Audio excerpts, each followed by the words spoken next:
Chapter 357. Happenings at the banquet. When he got back to Minsk Street from the factory district, Klein had a simple lunch and took a nap. He didn't wake up until the evening when the sky had darkened. But even so, he still felt exhausted. Exhaustion that stemmed from the depths of his heart. After quite some time of being lost in thought, Klein went down to the first floor and lit the gas lamp. He prepared to sit on the sofa and read the day's newspapers, but when he glanced around, he saw an invitation letter on the coffee table. He was stunned for a moment before realizing that it was an invitation letter which Mrs. Stellan Sammer had sent her maidservant to deliver a few days ago. I almost forgot about this. The disguised matchmaking banquet. Klein put down the invitation letter and walked to the bathroom on the first floor. He used cold water to wash his face, sprucing himself up to look much more energetic. Compared to when he first arrived at Backlund, there was a much thicker black stubble around his lips and under his chin. Although it didn't completely eliminate his scholarly bearing, it made him look more mature and rugged. Someone who doesn't really know me well wouldn't be able to recognize me in person. Klein exhaled silently, wiped his face clean, and put his gold-rimmed glasses on the bridge of his nose. He took a short break, changed into a shirt with a starched collar and a black tailcoat, and then, quite formally, he put on his silk half-top hat and picked up his cane stick and invitation letter before leaving the house for the unit beside his. Amidst the tinkling of the doorbell, he saw Julianne, the maidservant, open the door, and Stellan with her blonde hair coiled up high, and her ears adorned with silver earrings. Klein took off his hat, bowed and praised politely, Mrs. Sammer, "You are very beautiful today." Although his words were extremely perfunctory, it was true that she was much more beautiful than usual. It appeared that her ability to doll herself up meticulously had experienced a significant breakthrough. It seems like the adultery case made her besties with Ma'am Mary. Besides, Mary is now a tycoon with a wealth of tens of thousands of pounds, and she has been admitted into the National Atmospheric Pollution Council, allowing her to acquaint herself with many people in power. She must have had sufficient experience in the areas of makeup, clothing, accessories, and so on. Klein nodded in understanding. The corners of Stellan's mouth couldn't help but curl up. "These are my new earrings that cost 8 soldi. Lady, you haven't changed in the slightest." Klein smiled and handed his hat, cane, and coat to the maidservant. The fireplace and the pipes in the room brought the warmth of early summer. Many women and young ladies were not dressed that conservatively. Some of their fair arms were exposed, while others bared their creamy chests. "Luke is talking business with some friends. Let me apologize on his behalf." Stellan played her role as the female host to its fullest. "Have your meal first. I'll introduce you to a few well-educated ladies later." "Actually, there's no need for that. Just let me eat in peace." Klein smiled. "I can already smell the fragrance of the food." Since there were quite a lot of guests, with over 20 of them, the dinner was in the form of a buffet. Klein took a plate and walked around, and he found that the food was a lot more varied than before. Cold trout, chicken pie, mutton stew with peas, salted breast, curry, roast beef, turkey, beef tongue pastry, ham, salad, and cream cake. The alcohol provided was still champagne and red wine. This suited a carnivore's palate very well. Klein, with his large plate, didn't make conversation with anyone. He hid in a corner and slowly savored the food. It's not as good as the chefs at the Quelag Club. From time to time, he would inwardly make comments on the food. He was about to go for second helpings when he was finally discovered by Stellan Sammer. At the same time, he saw an acquaintance beside the lady. He was none other than lawyer Jürgen with his serious expression. "Right, Jürgen is also a bachelor." Klein smiled and walked over, taking the initiative to ask, "How is Mrs. Doris's recovery?" Jürgen uncomfortably tugged at his bow tie. "She'll be discharged next week." "That's great," Klein sincerely said with mixed emotions.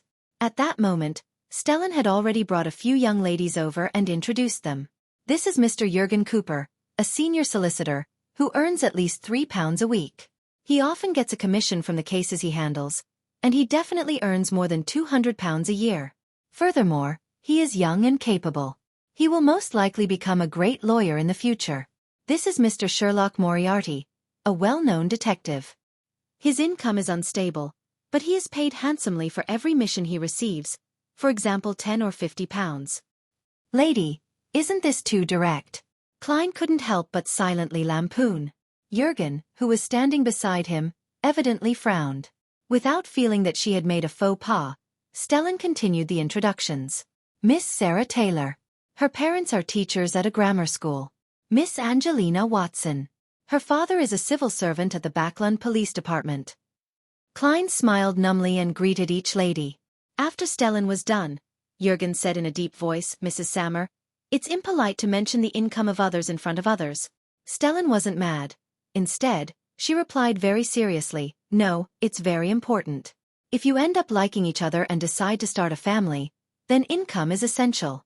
Think about it, there must be meat, vegetables, fruits, milk, white bread, butter, cream, and other foods every day.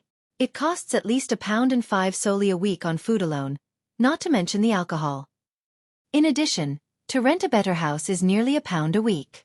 Yes, there's also the need to purchase water, gas, charcoal, soap, and the like. One still needs to consider transportation expenses. This adds up to about 10 solely. That is just the most fundamental expenses. Are you not bringing your wife to a musical concert or to go watch a play? Don't you need to get new clothes every year? Ladies, I believe that a family must spend at least £30 a year on it in order to be considered to be living a decent life. In addition, there is the salary of the maid, the cost of education for any children, the emergency money that's needed to be set aside for medical treatment, as well as the expenditure of some necessary decorations. Only with an income of more than £200 a year can those needs be met. Only then can a happy family be achieved. Thus, in order to not delay everyone's time or cause any misunderstandings, I believe it is necessary to include this in the introduction.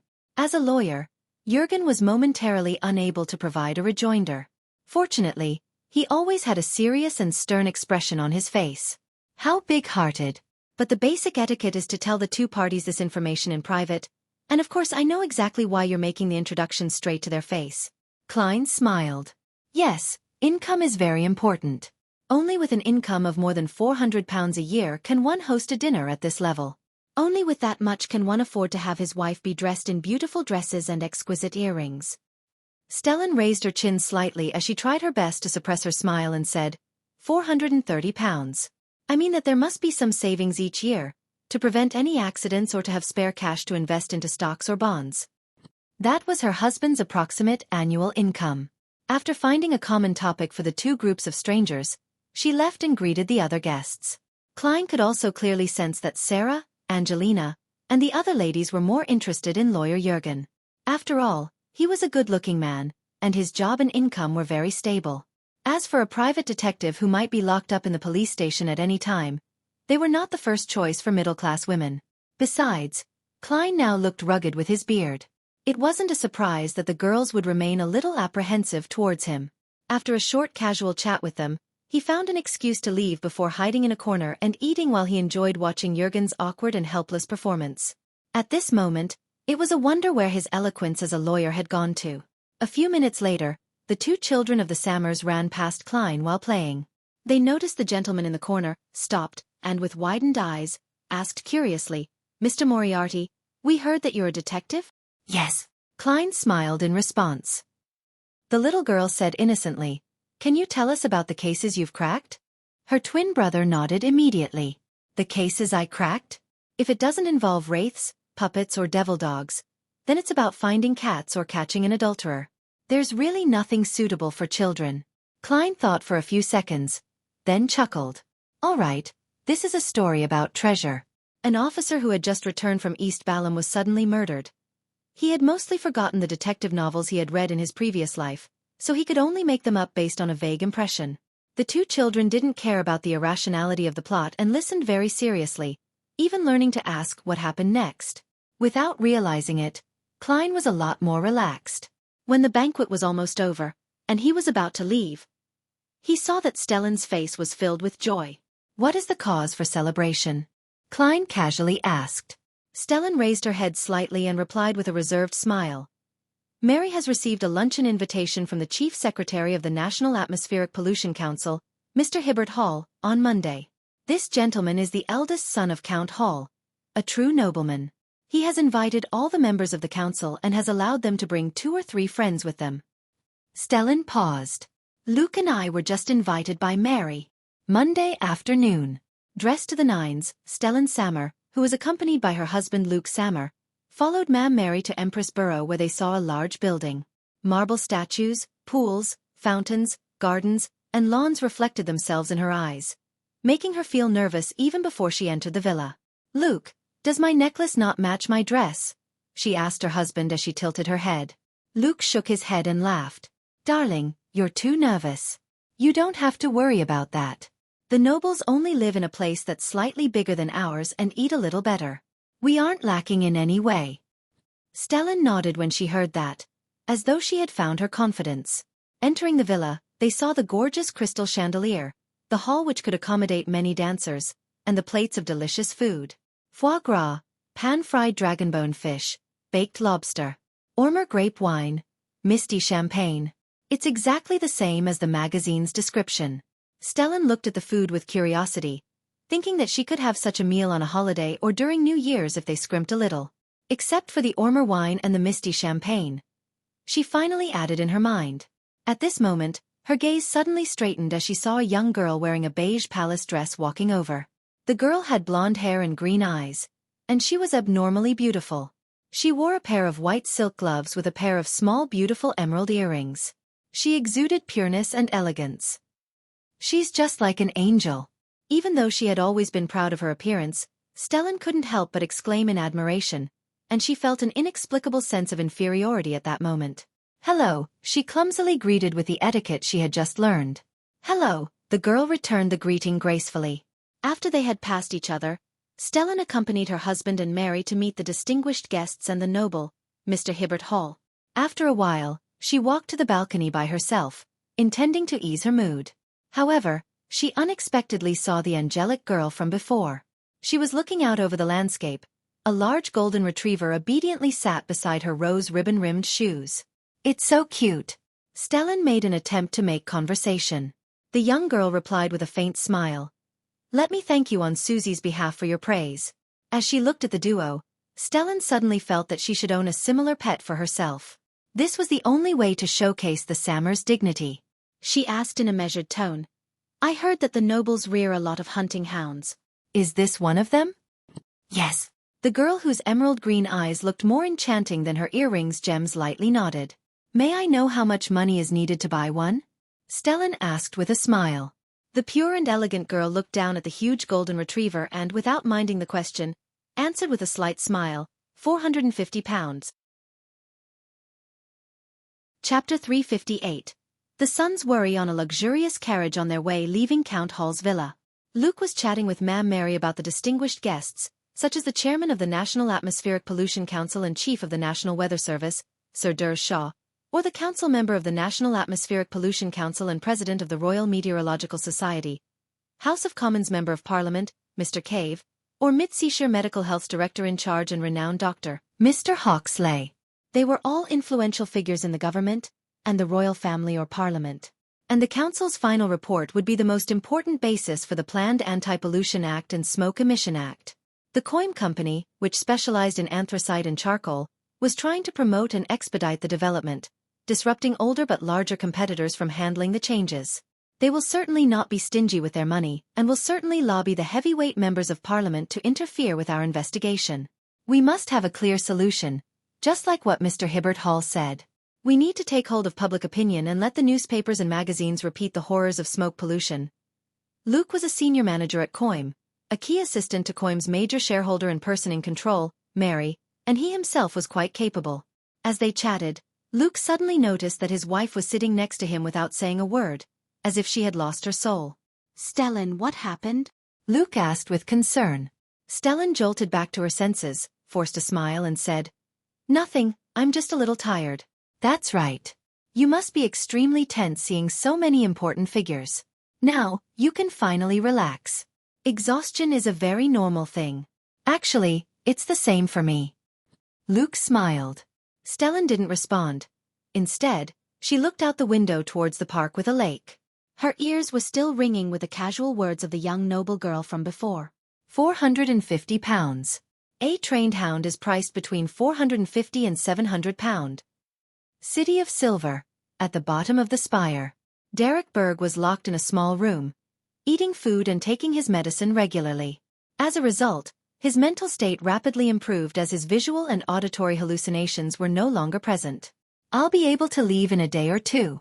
It's really hard to stay locked up in such an environment for long periods of time. The former captain of the exploration team in the next cell has been locked up for 42 years. Yet he's still very lucid and rational. If it were me, I definitely would have gone crazy. However, the explorations and strange monsters that he spoke of are rather attractive and even terrifying. Derek sat on the edge of the bed, looking at the candle that had burned to the end. Before the keepers delivered his next round of food and medicine, he would be placed in true darkness. At that moment, he saw a grey fog spread out as the deep voice of the fool sounded. Prepare for the gathering. Such a change was fleeting. Derek focused his attention and subconsciously counted his heartbeats. However, he soon realized that this wasn't necessary because his current state was one of solitude, and he didn't need to avoid others. Derek, who was no longer counting his heartbeats, quickly thought of a question. Would Mr. Fool's subsequent actions of pulling me above the grey fog be discovered and detected when I'm within the confines of the seal of the mystical object at the bottom of the spire? These were two mystical items that had prevented the complete destruction of the City of Silver in the face of several calamities. In his nervousness and uneasiness, Derek, who had been unable to come to a decision, saw endless dark red lights gushing out of the void and engulf him. The small, enclosed room turned completely silent. Even the sound of his breathing had become extremely weak. Suddenly, the metal wall between Derek and the former exploration team's captain produced a tapping sound. This was the signal the two of them used if they wished to talk to each other. Tack! The other person bent his finger and knocked again. After that, what should have been a third tap, that followed in succession, didn't happen. After a long while, the tapping sound hesitantly rang out again. Following that, both rooms fell into silence, and not a single sound could be heard. After finishing her luncheon, Audrey practiced on the piano before returning to her bedroom while keeping track of the time. As she passed her father's study, she saw that the door was ajar, and a thick stack of papers lay on the table. Those weren't there before. Curious, Audrey slowed down and winked at Susie. As a spectator, Susie often needed only a small hint to understand what her mistress wanted her to do. Of course, she would also occasionally pretend that she didn't understand, only wishing to lie still. Susie, who had received the signal, trotted silently into the study, then stretched out her front paws, placed them on the edge of the table, and stood upright. She quickly glanced at the front page of the stack of documents, returned to Audrey's side, and said in a low voice, "Survey of living conditions at all levels in East Borough, the dock area, and the factory district." Audrey, what do those words mean? Survey of living conditions at all levels in East Borough, the dock area, and the factory district? Why did Dad suddenly commission this survey? I don't remember ever mentioning anything about this to him. Audrey was confused and didn't bother to answer Susie's question. She looked around, and seeing that the servants were at their stations and not paying particular attention to her, she raised her head slightly and calmly turned to enter Count Hall's study. At the desk, Audrey looked down at the report and saw that the title was exactly as Susie had described it. It's document typed by a typewriter. The investigator is a reporter named Mike Joseph. There's the goddess's sacred emblem at the bottom. Was this commissioned by the Church of the Goddess? But why is Father given a copy? Oh, Father is a believer of the goddess, and the church wants him to provide some support on this matter? That's a good thing. Audrey made a preliminary judgment. She had originally thought of hiring others to do a similar investigation, but she felt that this was not in accordance with her intention of guiding others behind the scenes. It was very easy to be noticed and no longer be ignored by the other nobles. Therefore, she had been hesitant. Audrey reached for the file and flipped through it. She found that Mike Joseph wasn't the only one reporting on East Borough, the dock area, and the factory district. There were also quite a few people who had made their own field investigations from different angles. Some of them even mentioned the proliferation of cults, and how some Beyonders were colluding with the gangs. Phew! Audrey looked at the clock in the study and saw that it was almost 3. She quickly gave up on reading the report carefully and returned the document to its original state. Before she left, she picked up a book and used it as a disguise for her purpose of entry. At 3 o'clock sharp. While the chiming of the hanging clock was still reverberating through the air, Audrey had already appeared inside the majestic palace via the dark red, illusory light and found herself beside the ancient long table. She smiled, stood up, and bowed in the direction of the seat of honor. "Good afternoon, Mr. Fool." Having received a light nod in response, she then respectively greeted the hanged man, the world and company. She keenly noticed that the son seemed to be a little uneasy. "What are you worried about?" Audrey asked. This spared Klein's need to speak, having also noticed that little son didn't seem right. Entering this mysterious space ahead of time, he tidied the items on the table, tossing them into a corner along with Azek's copper whistle, the biological poison bottle, Numinous Episcopat's copper whistle, and other things. He had then covered them with a thick fog. Presently, there was only the Dark Emperor card on the table before him. This was an item that matched the identity of the fool. Derek didn't hide anything and immediately recounted his successful malingering, and how he was sent to the bottom of the spire to be isolated for treatment. Finally he asked, "Honorable Mr. Fool, will that mystical item detect my participation in the Tarot Club?" "How would I know? I don't even know what it is. However, there are currently no strange or powerful forces attempting to invade." Even the eternal blazing sun and the true creator couldn't find this place. Klein tapped his finger on the edge of the long bronze table and replied in a relaxed manner. "Generally speaking, it wouldn't make any discoveries. But some mystical items possess special effects." Seeing that Mr. Fool had given an affirmative answer, Derek was immediately relieved. He tersely gave acknowledgement and said, "I'm not sure of its special effects either. It's one of the City of Silver's top secrets." At this point, he suddenly thought of what the former captain of the exploration team had told him. He blurted out a question. "Have any of you heard of a person named Amon?" "Amon?" After a moment's thought, Klein remembered the source of the familiarity. But he didn't answer in a hurry. Instead, he looked at the Hanged Man, knowing full well that this middle-ranking member of the Church of the Lord of Storms also knew Amon, and perhaps he knew even more than he did. Similarly, Audrey also looked at the Hanged Man. She had also heard the name from him the last time. Furs listened with a blank face, feeling that the things discussed here were always outside the scope of her knowledge. Alja frowned and asked in confusion, "You ran into a man who called himself Amon while you were exploring the surrounding areas of the City of Silver? Or perhaps, you discovered related records?" Derek nodded seriously and said, "Yes, 42 years ago, an exploratory team encountered a man claiming to be Amon in the depths of the darkness. After they returned to the City of Silver, they lost control one after another. Only one of them was left, and he was imprisoned at the bottom of the spire, in the cell next to me. Maybe he went mad too, and that was just a figment of his imagination." Furs, with a wealth of novel creation experience, postulated a guess. Alger glanced at Mr. Fool, who sat at the end of the table. Seeing him appear staid and without expressing anything, he boldly said, "Imagination is a possibility, but one shouldn't imagine the name Amon for no reason." He turned his head to the sun and said, "In the fourth epoch, about 1,500 years ago in the kingdom we live in, there was a family with strange powers. They belonged to the Tudor dynasty, and their surname was Amon. Even in an era with numerous high-sequence beyonders, the surname of the clan was taboo." Chapter 359. The Blasphemer. Justice Audrey asked instead of the son, "Why?" The Hanged Man, Alger, didn't answer her directly as he continued on. "Abraham, Antigonus, Amon, Jacob, and Tamara are the 5 great families that supported the establishment of the Tudor dynasty, and they were second only to the Blood Emperor. Among them, the Amon family is the most mysterious one. They have the least history left behind, and they seem to have been distorted and covered up by some kind of power. There was a piece of information that came from the King of the 5 Seas, Nast.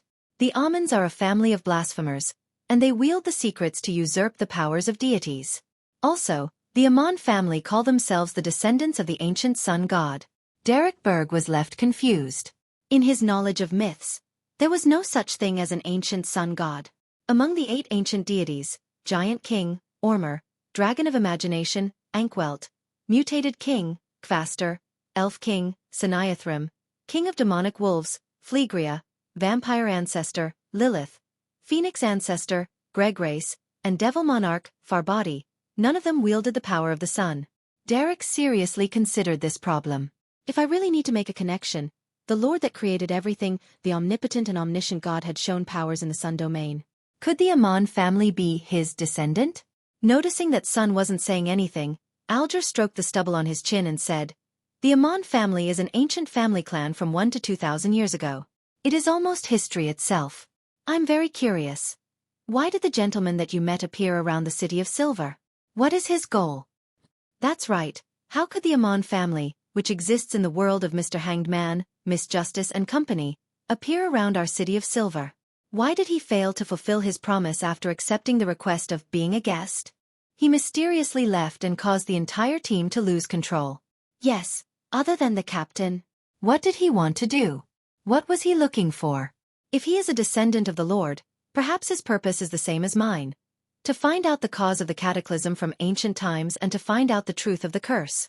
Derek let his imagination run wild for a moment. After a while he shook his head and said, Mr. Hanged Man, I'm unable to answer your question. I'm also trying to figure out this matter. Alger replied, looking somewhat disappointed. Try to communicate with the former captain in your neighboring cell more. See if you can dig up more information from him. Upon saying this, he thought for a moment and warned, however, you must be careful and prudent. I think that person is very dangerous. Very dangerous? You think so too? Derek asked, feeling somewhat surprised. The elders of the 6-member council also thought the same. The Hanged Man looked up at the lofty dome and took a deep breath.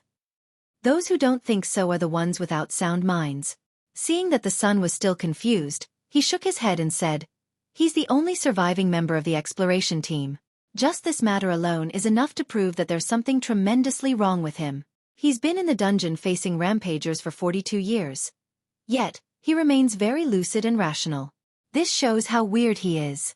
Compounded with the matter regarding the mysterious Amon, the danger is obvious.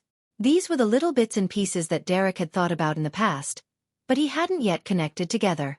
When he heard that, he suddenly became enlightened and immediately said sincerely, I understand.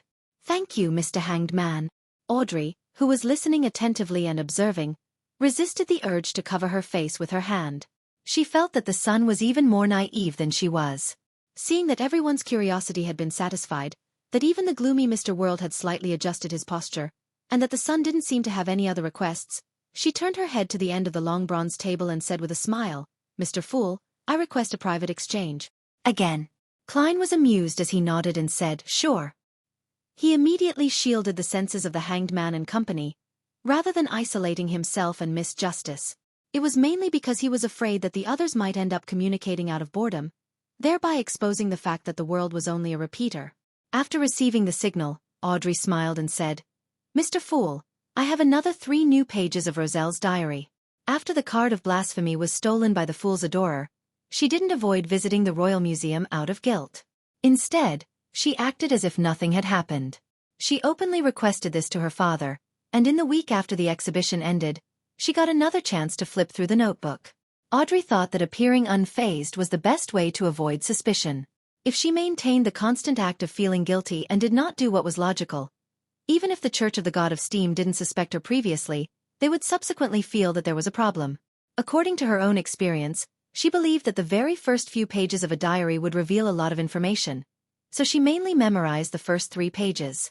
Without waiting for the Fool to speak, she quickly added, I understand that this isn't a matter that requires a private exchange, but I wish to keep this from Miss Magician for a week or 2. That way, even if she knows that you need Roselle's diary in the future, she wouldn't suspect that I'm Justice. She had seen Furs and Zio once midweek, and by leading the conversation, she had naturally mentioned how her beloved dog Susie had chewed the Roselle notebook, causing it to be irrecoverable. Typically speaking, she no longer needed to hide the fact that Mr. Fool needed Roselle's diary, but using her telepathist abilities, she simulated what Furs would think, believing that she would have such a thought. What? That's a diary? That's a diary Roselle recorded his secrets in? Even Mr. Fool places so much importance on it. I recall that Miss Audrey has some. Wait a moment. She happened to have those diary pages chewed up by her dog a few days ago. Isn't this too much of a coincidence? To prevent Furs from having such thoughts, Audrey hoped to keep it a secret for at least another week. After becoming a telepathist, not only was she able to see the aura and the emotional color of the target, but she was also able to read the superficial thoughts of others and could also simulate their thoughts. Thus, she understood one thing, that in the process of guiding others, she had to try her best not to be abrupt or act against logic and reason.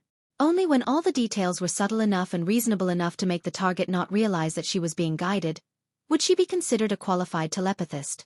Subtle and reasonable are the 2 most important keywords. Audrey concluded in her mind. The reason why she went to read Roselle's notebook again was precisely to avoid being unreasonable. She truly is worthy of being a telepathist. She's recognized long ago that Miss Magician is one of the 2 people that she had recommended. Klein smiled in a non-committal manner. What do you want to exchange those 3 pages for? This question was asked with confidence because, after obtaining the Book of Secrets, his greatest weakness in the field of mysticism had already been bridged. As for the secrets of the other deities, as well as his knowledge of sequences, he knew a lot about them. Just any one of them was enough to deal with Miss Justice. We will still be friends if you don't talk about the psychiatrist formula. Klein lampooned in his heart. Audrey had already long thought of her question. She remained reserved for a second before saying, Mr. Fool, I wish to ask one question. Why is it said that the cards of blasphemy hide the profound secrets of the deities? Great question. Klein smiled secretly. Giving her a look for her to figure it out herself, he said deeply and calmly, Sequence 0, Dark Emperor. Sequence 0? There's still a Sequence 0? There's a Sequence 0 above Sequence 1? Is that a sequence representing a god? The Dark Emperor is a god? A series of questions suddenly surfaced in Audrey's mind. This caused her to be pleasantly surprised, satisfied, and shocked. Restraining her agitation and unconcealable excitement, she took a deep breath and conjured the 3 pages of Roselle's diary. Klein took it, took a quick glance, and confirmed that this was not one of the ones he had seen before. February 23, 1143. I've transmigrated to this world for more than a week. I have to write something down and describe the things I have encountered, or I feel like I'll go crazy. Hee. If I write it in simplified Chinese, I'm sure that no one will be able to decipher it. This world uses alphabetical words. I am now Roselle Gustave, but I'll never forget my real name. Huang Tao. I don't know how I transmigrated either. I carefully recalled and thought about it for a long time, and then I remembered that a few days before my transmigration, I bought a very mysterious silver plate with some strange symbols and patterns engraved on it. It was extremely interesting. However, it did not reappear after my transmigration here. It's not my cheat item. This is a world similar to ancient Europe. It's after the Renaissance, and cannons and guns have appeared, but they're rather crude and primitive. As for me, Huang Tao Roselle Gustave, as a fan of online literature, I loved reading transmigration with technology genre novels.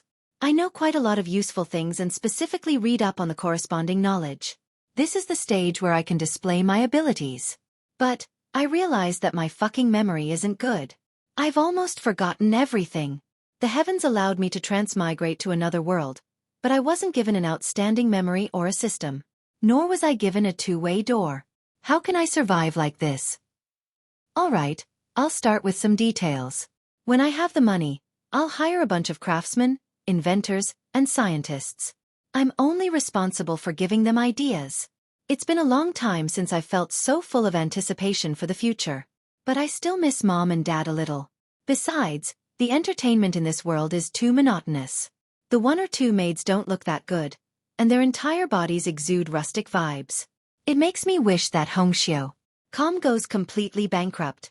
I haven't finished reading Lin Gao's 500 good-for-nothings, sup, and there are so many beauties that are awaiting me on TikTok. The games, Kings of Glory and PUBG, are still waiting for me. Thinking about them makes me feel a little depressed. As Klein read, he nearly frowned. Initially he had determined, from the appearance of Pirate King and the 4 Horsemen of the Apocalypse, that Roselle had crossed over 3 to 5 years earlier than him. But now, he realized that the gap between their transmigrations couldn't be more than a year. But why was there a difference of nearly 200 years on this side? Chapter 360. A difficult conundrum. Klein thought seriously for a while and came up with all sorts of theories, but because he lacked the necessary information, he could only temporarily ascribe the cause of the matter to the difference in the flow of time between the Earth and this world.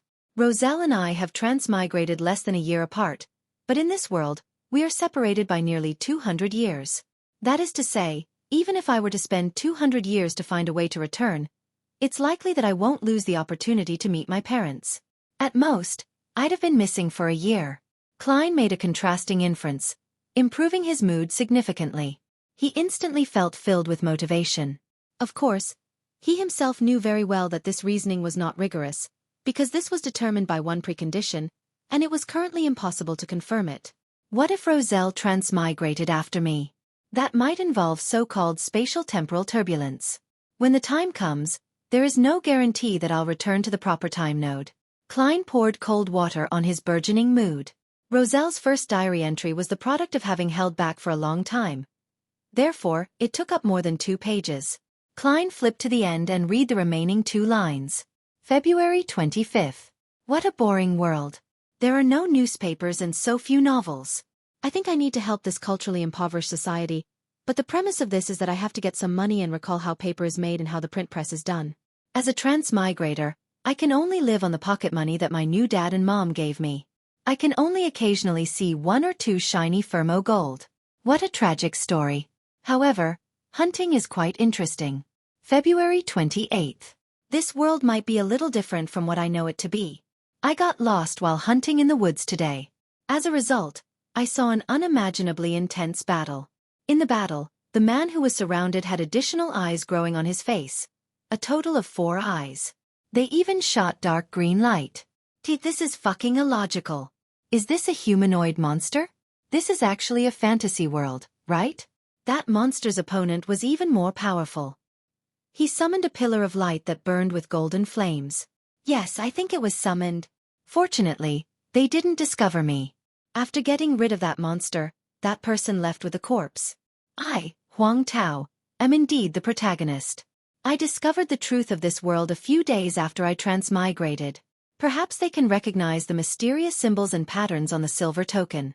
Of course I won't ask. I want to become like them and crack it myself.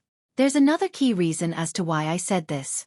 I can't even fucking remember what the pattern looks like. I can only vaguely remember it.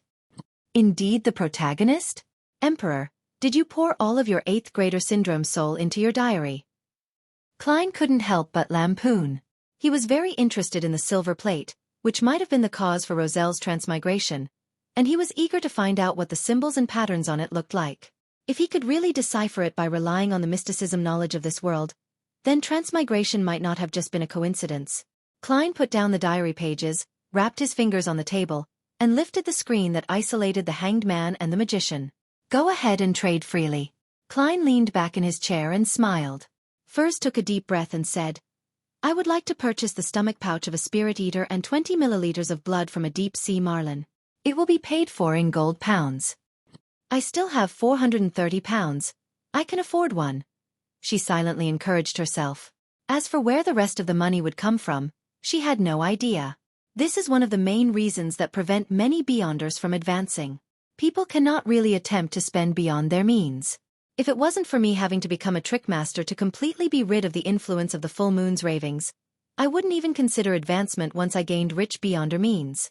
I wouldn't even make contact with this circle. I'll write books, save up money, drink tea, and stroll the streets with Zio. Once she's finished with that task, we can travel to different parts of the northern and southern continent. We don't have to be afraid of danger or accidents, and we can enjoy life. Furz's thoughts suddenly began to wander. Just when she thought that no one would respond, Alger said in a low voice, I saw the deep-sea marlin's blood at the recent gathering of the great pirates, but unfortunately, you've already missed it. You should have said so earlier. No, I'm mistaken. You hadn't joined the tarot club back then. Then what's the point of saying this? Showing off your experience? Furs curled her lips secretly but said in all seriousness, Mr. Hanged Man, please keep an eye out for me. I can accept a price between 300 and 400 pounds. Alger sneered. The sea is even vaster than the land. Pirates might not even meet each other in half a year. Even on the islands that they dispose of their loot, Beyonder ingredients are seldom gathered. Only big cities like Backlund, Trier, St. Millum, and Fainapotter can have many ingredients gathered together. From your accent, you should be a Backlund citizen, or someone who has been living in Backlund for many years. You mean that I still need to rely on myself? Furs almost looked up at the high dome. At this point, Derek said, I know roughly where a few spirit eaters are active. But I don't need the gold pounds you people talk about. Furs said with a fake smile. What do you want? The formula for the Solar High Priest potion. Audrey quickly answered inwardly. Derek thought seriously and said, the Solar High Priest potion formula. That's a sequence 7 formula, right? I've heard of it, but the formula for this sequence is at least 750 pounds, and if you're in a hurry to get it, it can be sold for more than 1,000 pounds. Furthermore, The stomach bag of a spirit eater and blood of a deep-sea marlin do not exceed 400 pounds each. They're only worth 300 pounds most of the time. Do you understand me? Furs tried to make it clear to the son that this was not an equivalent transaction. Without hesitation, Derek replied.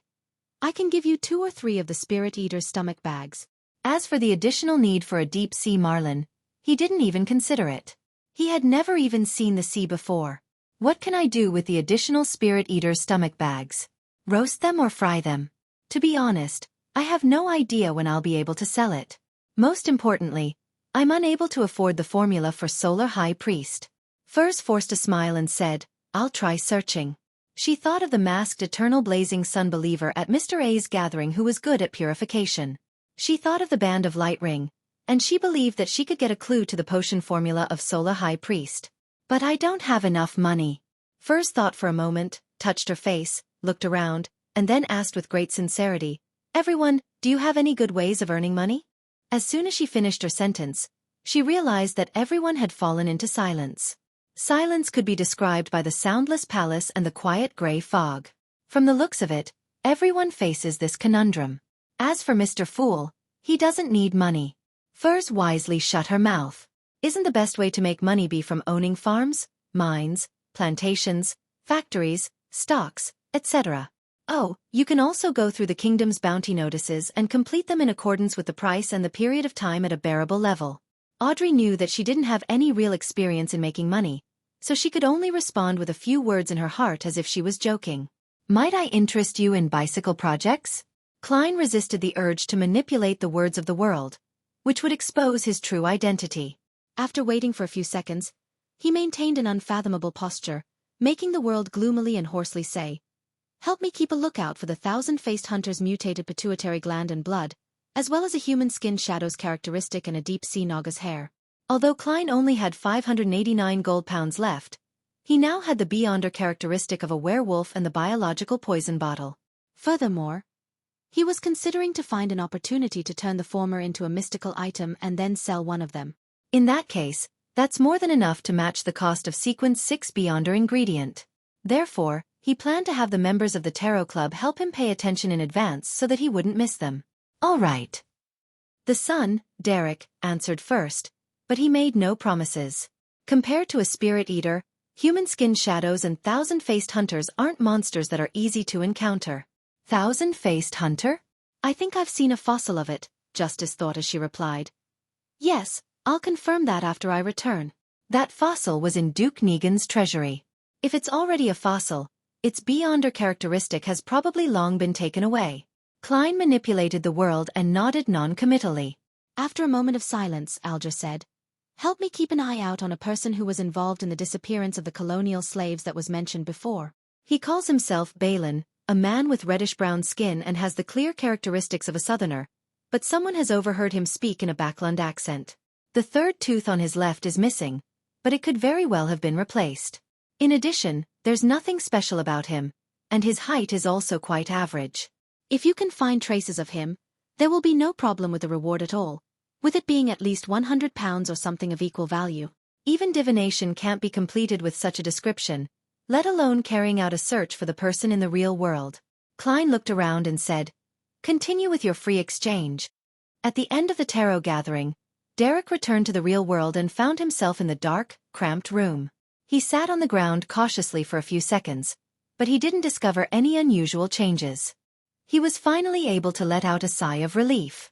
Remembering that Mr. Hanged Man had advised him to talk more with the former exploratory team's captain, Derek walked over to the corresponding metal wall, bent his fingers, and tapped on it.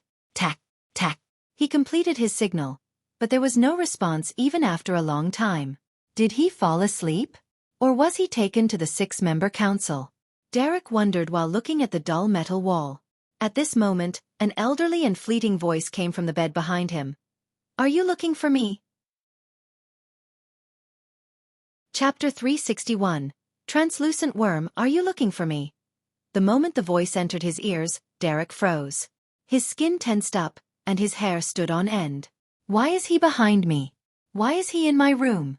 What happened to the seal? What about the effects of the mystical items? His forehead dripped with cold sweat, and he subconsciously wanted to turn around to take a look. But his instinct stopped him from doing so. This instinct originated from the teachings of the City of Silver's general knowledge of monsters lessons, and the strange scene he had experienced after joining the patrolling teams. When someone is speaking behind you, don't turn around in a hurry. Derek raised his hands and clenched them into fists in front of his chest. Then slowly, he turned around, bit by bit. The room was shrouded in darkness, making it impossible to see anything. However, there was a tint of golden light that was expanding in his two eyes, transforming into what seemed like two miniature suns. With his light suppliant powers, he saw a dark figure sitting quietly on the edge of his bed. The dark figure rapidly turned clear, revealing a head that had been split in half. In the middle of his head, two gray brains wriggled like they were alive, trying to get close to each other but being unable to do so.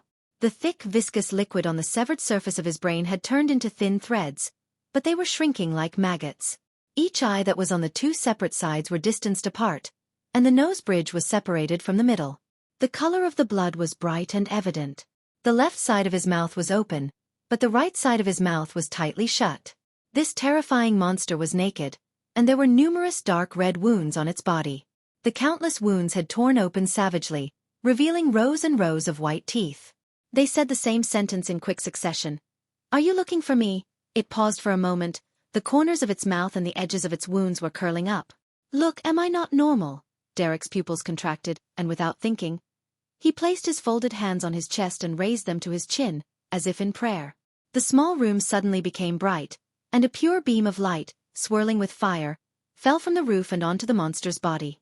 The beam was not as grand as the one used by Derek outside the spire.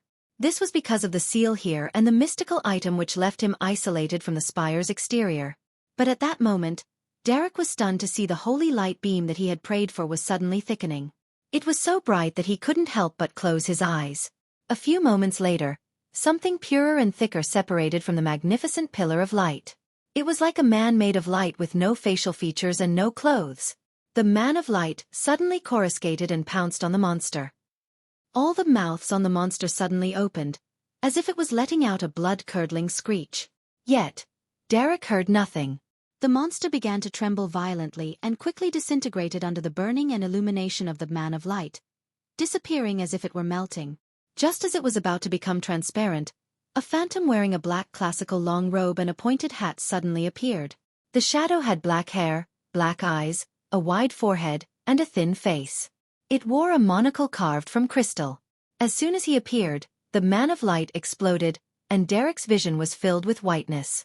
When his eyesight was restored, he found himself outside the room, in the corridor with a metal lamp set in it, in the dim light of the setting sun. He tilted his head blankly and looked into the room. He saw a tall, muscular figure in dark trousers and a brown coat. In front of this figure was the bed which Derek had been sleeping in. Dawn-like rays of light condensed onto a white leg bone, turning it into a pure white, sharp sword. Next to the straight sword lay a translucent worm. It was only the length of a thumb, and its slimness was almost that of a child's finger.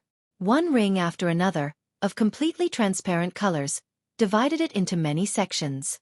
It was a fleeting scene, and without specially counting the number of rings, he had a vague feeling that there were about 10 of them. The tall figure which had its back facing him reached out his hand to pick up the strange translucent worm. As he turned around, he sighed. It was close. At that moment, Derek finally saw the face of the tall figure. His hair was grizzled, unkempt, and rather disheveled. He had deep wrinkles around his cheeks, but there were no wrinkles at the corners of his eyes.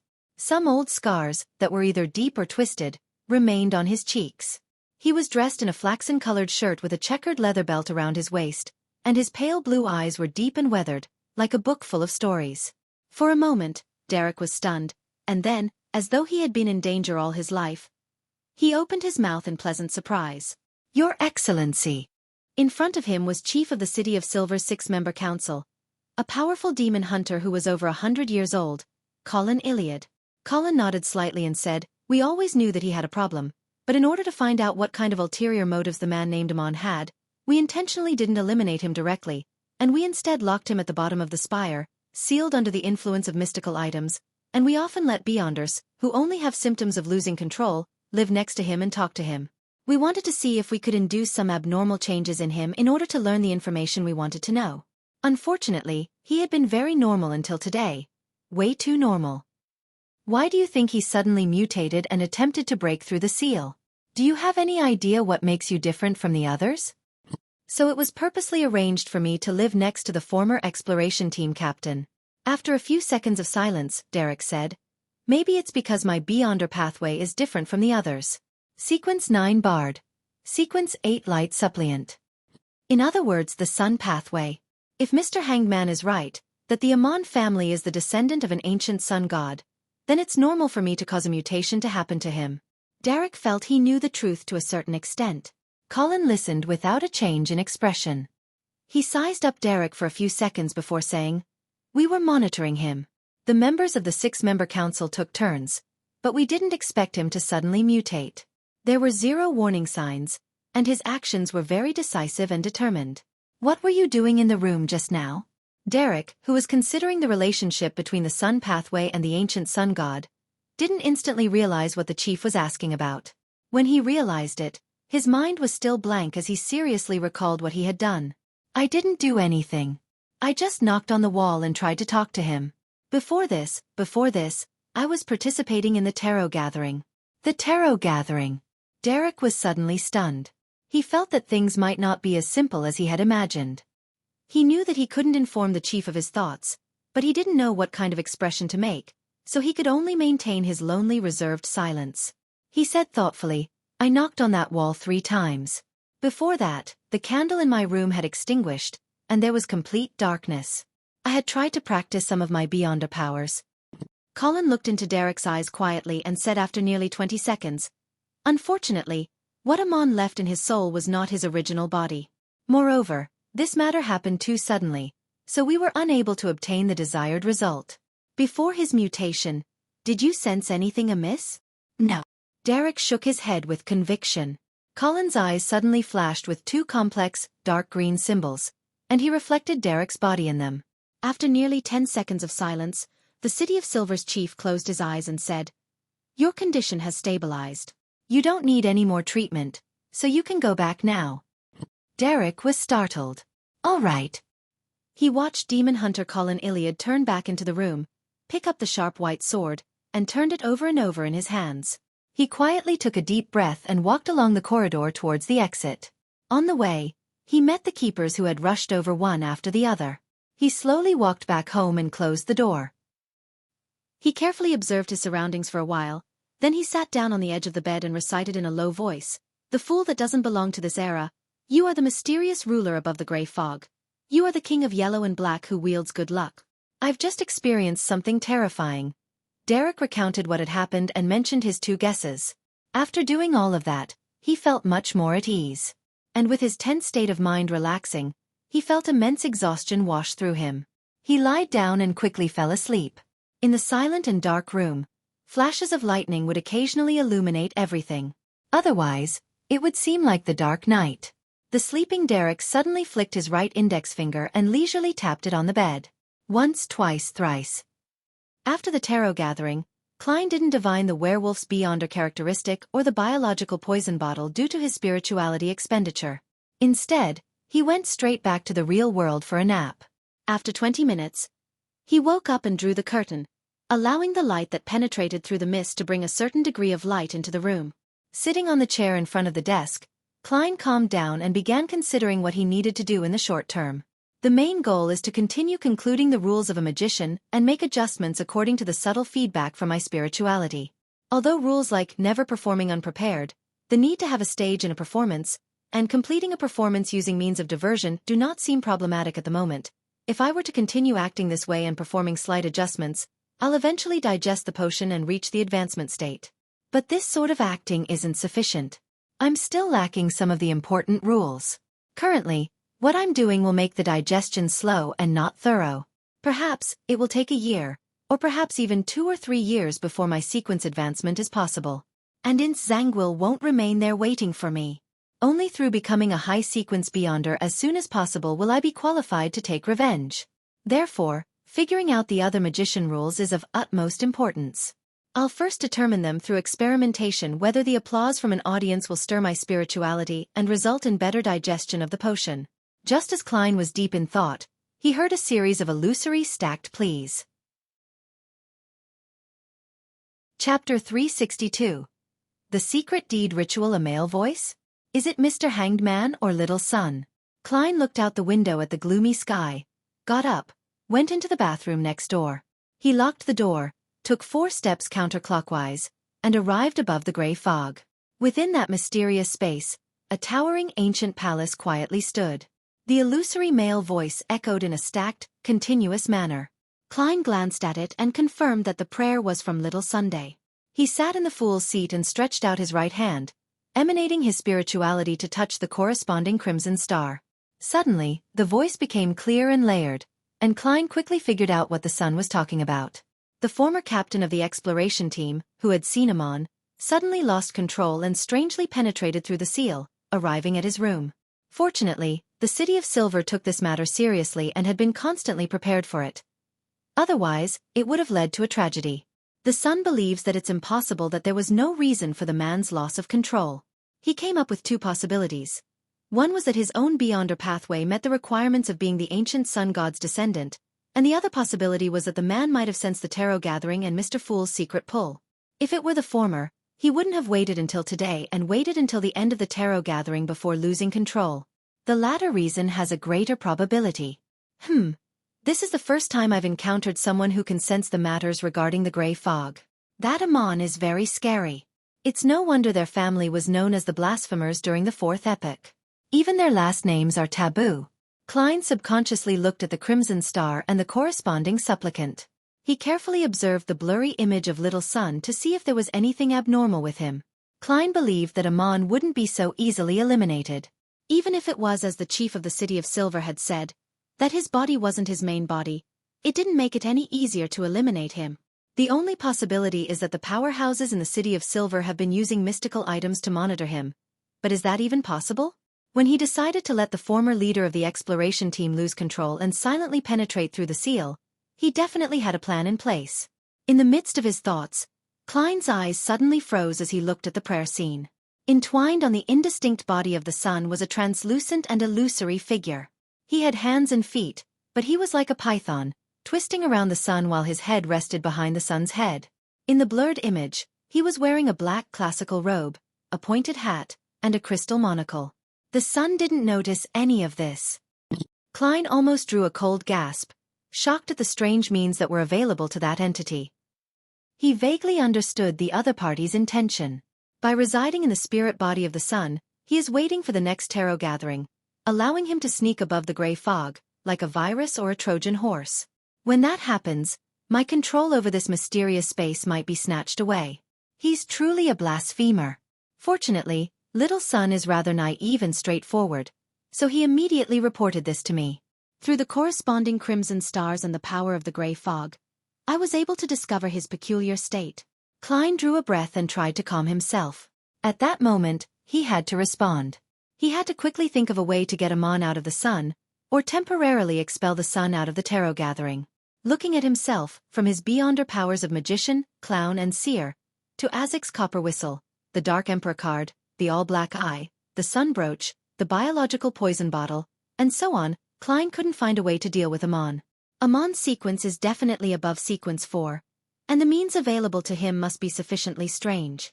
To be able to escape from the City of Silver's mystical artifacts and powerful demon hunters, it means that he isn't something which can be easily eliminated with ordinary objects or powers. After thinking for a moment and looking around, Klein discovered there was only one possibility of eliminating Amon: the gray fog, this mysterious space. I have to think of a way to pry its power away. The sacrifice and bestowment ritual from before are examples. With this train of thought, Klein turned his gaze to the Book of Secrets. This mysticism book, which originated from the ancient shaman King Klarman, recorded many mysterious rituals that required help from the primitive moon. Klein, who had been reading it before, vaguely remembered that a few of them were suitable for such a scenario. Of course, it was unknown what changes he would have to make after directing it towards the fool. He could only keep his hopes up and try his best. As Klein flipped through the book, his eyes stopped at a ritual. Blood Moon Sacrifice. This ritualistic magic was clearly different from the simple ones that Klein had learned before, and it used the element of a secret deed. The process was to use a material rich in spirituality, preferably the blood of a Beyonder, to write the honorable name of the target of the secret deed on an animal hide, and to draw the corresponding symbols and magic labels. If necessary, the specific circumstances of a given time and place also had to be taken into account. When this was done, the ritual host would set up the altar, pick up the piece of hide, and repeat the honorable name, letting their spirituality to seep into the hide, gradually spreading it out, little by little to form a hidden bond with the corresponding great being, and obtaining the corresponding spiritual experience or help. The final outcome of this ritual was unknown. It all depended on what the hidden or great being bestowed. Or rather, according to one's characteristics, the knowledge and power one could gain through that secret bond were also different. This kind of rather vague and subjective ritual gave Klein enough freedom to modify and manipulate it. If he had assumed the stance of forcefully eliminating Amon from the beginning, then Amon would have certainly resisted and created a dangerous accident. If the target of the secret deed were the true creator or the hidden sage, it's normal for the ritual to end in madness. Klein mumbled as he conjured a pen and paper, and began to modify the blood moon sacrifice to turn it into a secret deed ritual that belonged to the fool. First, he replaced the honorable name with the 3 sentences of King of Yellow and Black. Then, he replaced the symbolic symbol with the one behind the seat of the fool. It was a unique symbol made up of a part of the hidden pupilless eye and the contorted lines. The third was to design the corresponding magic label according to the symbols and his mysticism knowledge. This was the most difficult step. Any mistakes would cause the entire ritual to produce unpredictable developments. Lastly, he had to modify the layout of the altar to make it closer to the fool and to the King of Yellow and Black. After busying himself for quite a while, Klein had a new secret deed ritual, but he was unsure if it would work. He examined it over and over again, and after confirming that there were no mistakes, he emanated his spirituality and heavily replied to Little Sun, "I'm aware. I have something to task you with. Let's see if this ritual works." The son Derek suddenly woke up from his dreamless slumber.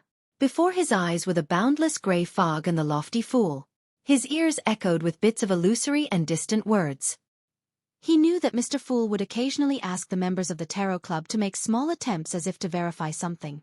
He wasn't surprised by this, and he immediately sat up and began to search for a monster hide, exotic herbs, and other objects.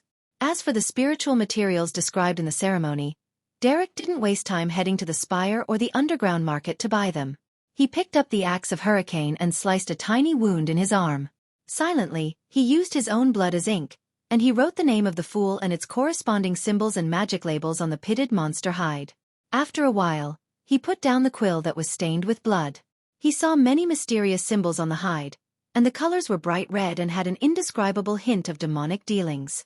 After dealing with the wound on his arm, the pale-faced Derek quickly finished setting up the altar. He picked up the blood-red word and all kinds of terrifying symbols from the hide and held it tightly in his hand. He looked at the flickering candle flame in front of him, closed his eyes, lowered his head, and repeatedly recited the honorable names of the fool that doesn't belong to this era, the mysterious ruler above the grey fog, the King of Yellow and Black who wields good luck.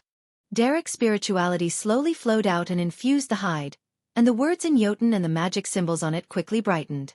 It was a startling crimson color. At that moment he, who had already entered into a cogitation state, was only feeling his psyche gradually dissipate as it floated to an immeasurable height, coming into contact with the grayish-white fog, and the hidden great being. Above the grey fog, inside the palace that looked like a giant's residence. Noticing that the sun had not shown any signs of delay in preparing the ritual, Klein chose to wait there above the grey fog. Suddenly, he felt the entire mysterious space start to tremble. That motionless grayish-white fog started to flow. The crimson star corresponding to the sun shined brightly and emitted illusory rays of light like the tide. These countless rays of light condensed into a blurry figure of the sun. He was in a supplicating position with his eyes closed and his head lowered, waiting for the moment when he could bond with the great being and gain a miraculous spiritual experience. The translucent figure on his body was still tightly coiled like a python, but its head was already tilted back as it looked up. The crystal monocle it wore flashed dimly. He's searching for the subtle, hidden connection. He should have recognized that this is just a secret deed ritual, but he didn't do anything to stop it. Is he trying to find the connection through it? Klein suddenly came to this realization, and felt the grey fog and the mysterious space above it simultaneously rippling with power. However, for the time being, Klein couldn't combine these forces with his own spirituality to create a beyonder effect that could exorcise the evil spirit, unless there was another corresponding ritual. Clearly, this was impossible. He couldn't maintain two rituals simultaneously. Klein's eyes quickly swept the area in front of him, and his gaze stopped at the sun brooch.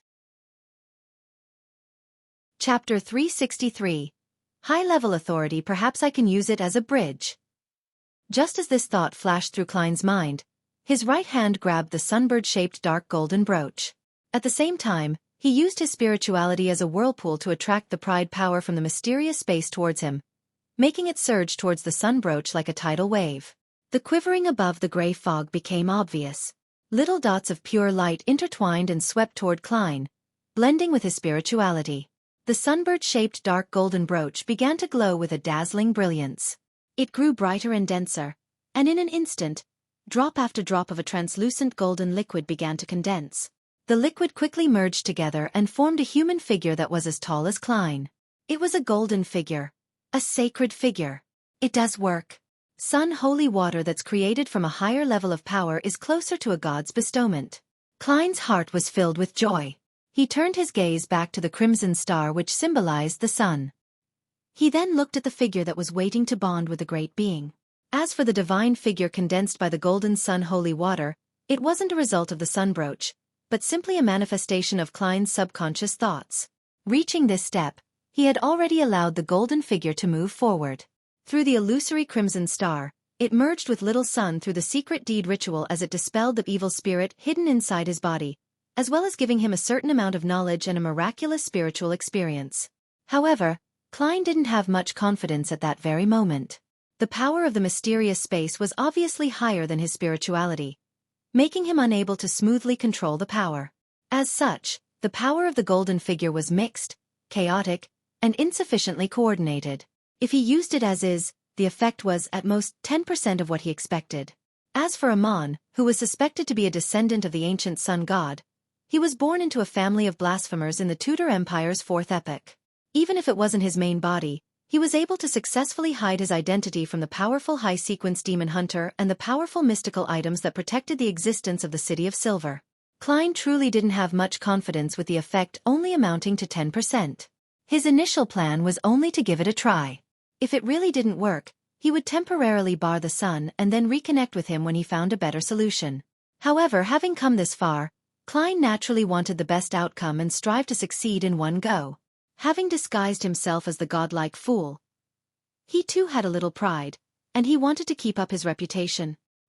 He gave a self-deprecating laugh as he prepared to find a way to increase the effects of the golden figure to dispel the evil entity at the last moment. Of course, I can only waste a few seconds. Otherwise, the ritual would be over. Klein's eyes swept over the items on the long bronze table again, thinking only of the words high level. Due to his spirituality's intuition as a seer, his gaze landed on an item. The card of blasphemy, the Dark Emperor card. Of all the items Klein owned, it was the only one that matched the words high level. As for Azek's copper whistle, Klein clearly remembered that it had been completely suppressed when the Blackthorn Security Company faced off with the spawn of the evil god. However, what the Dark Emperor card's high level pertains to is the knowledge contained inside. That's not right. After the owner advances to become a high-sequence Beyonder, it can produce subtle responses with the Beyonder ingredients that are needed. Furthermore, it also possesses the characteristics of anti-divination and anti-prophecy. In other words, its level isn't low.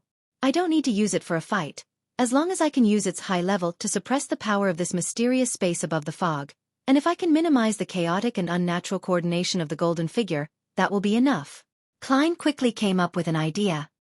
He reached out his hand towards the Dark Emperor card which had its back facing up. Just then, he noticed a frightening scene through the corner of his eyes. Within the shadow of the sun that was formed by the illusory rays of the crimson star, a palm, so shriveled that only skin and bones remained, was suddenly reaching forward. Slowly but firmly, it grabbed at the boundary of the crimson star, giving off a feeling as if it was piercing through reality and entering the psyche domain. Amon was attempting to use the connection to rip open the boundary and extend his hand into the gray fog. Whoosh! For the first time, the endless grayish-white fog was in chaos. The flowing from before seemed to turn into waves as gales formed. Klein's pupils shrank. He no longer hesitated, and he picked up the Dark Emperor card. As soon as he held this item in his hand, he immediately felt that his spirituality was no longer subdued by the power of the mysterious space. Suddenly, the golden figure became abnormally tall, and on its back, it grew pairs of enormous pitch-black wings. There were a total of 12 pairs. On each pair of wings, there were dark and bright feathers engraved with many mysterious symbols. The contrast between gold and black was stark, and the huge figure, driven by Klein, spread its wings to cover the vast dome of the towering palace. Without a sound, the sacred yet corrupted figure of light and darkness flashed over, overlapping with the manifestation of little sun that was formed by the crimson star. The light and shadows intersected, and a fierce wind blew in all directions. The palm that was so shriveled that it didn't have any flesh, to the point of only having skin and bones left, shrank backward uncontrollably, but it also firmly refused to retreat. It was like a man falling off a cliff who had extended his hand to grab a bulge, unwilling to let go regardless of what happened. Whoosh! In the midst of the illusory and chaotic sounds, light and darkness completely erupted. The shriveled hand finally lost its support, and it plummeted, constantly disintegrating and disappearing as it did. After a few seconds, the gray fog and the mysterious space above it returned to its previous tranquility, as if no one had stepped inside for thousands of years. Klein focused again and saw that the blurry figure of Little Sun was no longer entangled with the twisted and incorporeal entity. Phew! Unable to stop himself, he heaved a sigh of relief. Then, he conjured the contrasting image from before and threw them at the manifested figure of Little Sun in the crimson rays of light, allowing him to fully comprehend them. In the Berg household in the City of Silver, Derek felt both awake and adrift at the same time. It was as if he could see shadows of ineffable shapes, different colors of light that contained endless knowledge, and a majestic, tall, golden figure looking down upon everything. This figure stood beside Mr. Fool in the thick gray fog, with 12 pairs of huge, dark, mysterious wings on his back. Not only did his body and mind become warm and pure, but he also seemed to understand what was called sunlight.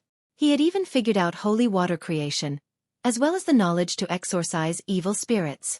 It also contained images he couldn't understand, such as a towering, hidden pyramidal mausoleum. In that intoxicating spiritual experience, it was as if he had returned to his most carefree childhood, to the lands where the sun shone in his imagination, and it was only when everything was gone and the simple furnishings of his room came into view that he snapped back to his senses. Is this the secret deed ritual as referenced in textbooks? For more than 2,000 years, no one in the City of Silver has succeeded before. No one has been able to come into contact with a mighty existence. At that moment, Derek's low spirits and loneliness lessened. A heartfelt smile beamed on his face. The Fool's so-called experiment was to confirm whether our City of Silver's environment can perform a secret deed ritual? That wondrous feeling of all that knowledge was the payment he gave me? Derek lowered his head again and said with great respect, "Thank you, Mr. Fool." Right at this moment, a grayish-white fog suddenly appeared in front of his eyes. In the center of the fog was a lofty chair. It was the leisurely seated Fool. Then, Derek saw himself covered in a transparent, illusory shadow. The figure wore a black classic robe, a matching pointed hat, and a crystal monocle hung from its face. It coiled around his body like a python. This Amon wasn't dead. He evaded the detection of the mystical items and the attention of His Excellency, and he became a parasite on my spirit body. Derek's eyes widened, and he saw himself as he was now, no longer entangled by Amon. Did Mr. Fool notice him and finish him? Derek's sunken heart calmed down while cold sweat trickled down his forehead due to the lingering fear. His face, on the other hand, displayed an expression of instinctive reverence. He subconsciously followed the words described in the mythology course and said, "Praise you, the mighty Mr. Fool." Somewhere in the deep darkness, a bolt of lightning streaked across the sky, illuminating the surroundings. This was a plain that was filled with ravines, and a dark green single-eyed giant was wandering about subconsciously. His eyes were lifeless, and his face was covered with traces of rotting pus. Grayish-yellow gas permeated from his body and interwoven in the air, forming many clouds. And beneath his feet, in the darkest ravine on the plain, there was a figure standing at the edge, overlooking the land below. With the help of the lightning, a thick and broad grayish-white building could be vaguely seen at the bottom of the ravine. The figure was dressed in a black classic robe and a pointed cap of the same color. It had curly black hair, black eyes, a broad forehead, and thin cheeks. It looked identical to the phantom Derek Berg had seen. He raised his hand and pinched the crystal monocle. Then, he turned his head to the left and looked into the distance. As expected, he suddenly whispered, in the language of ancient Faesak.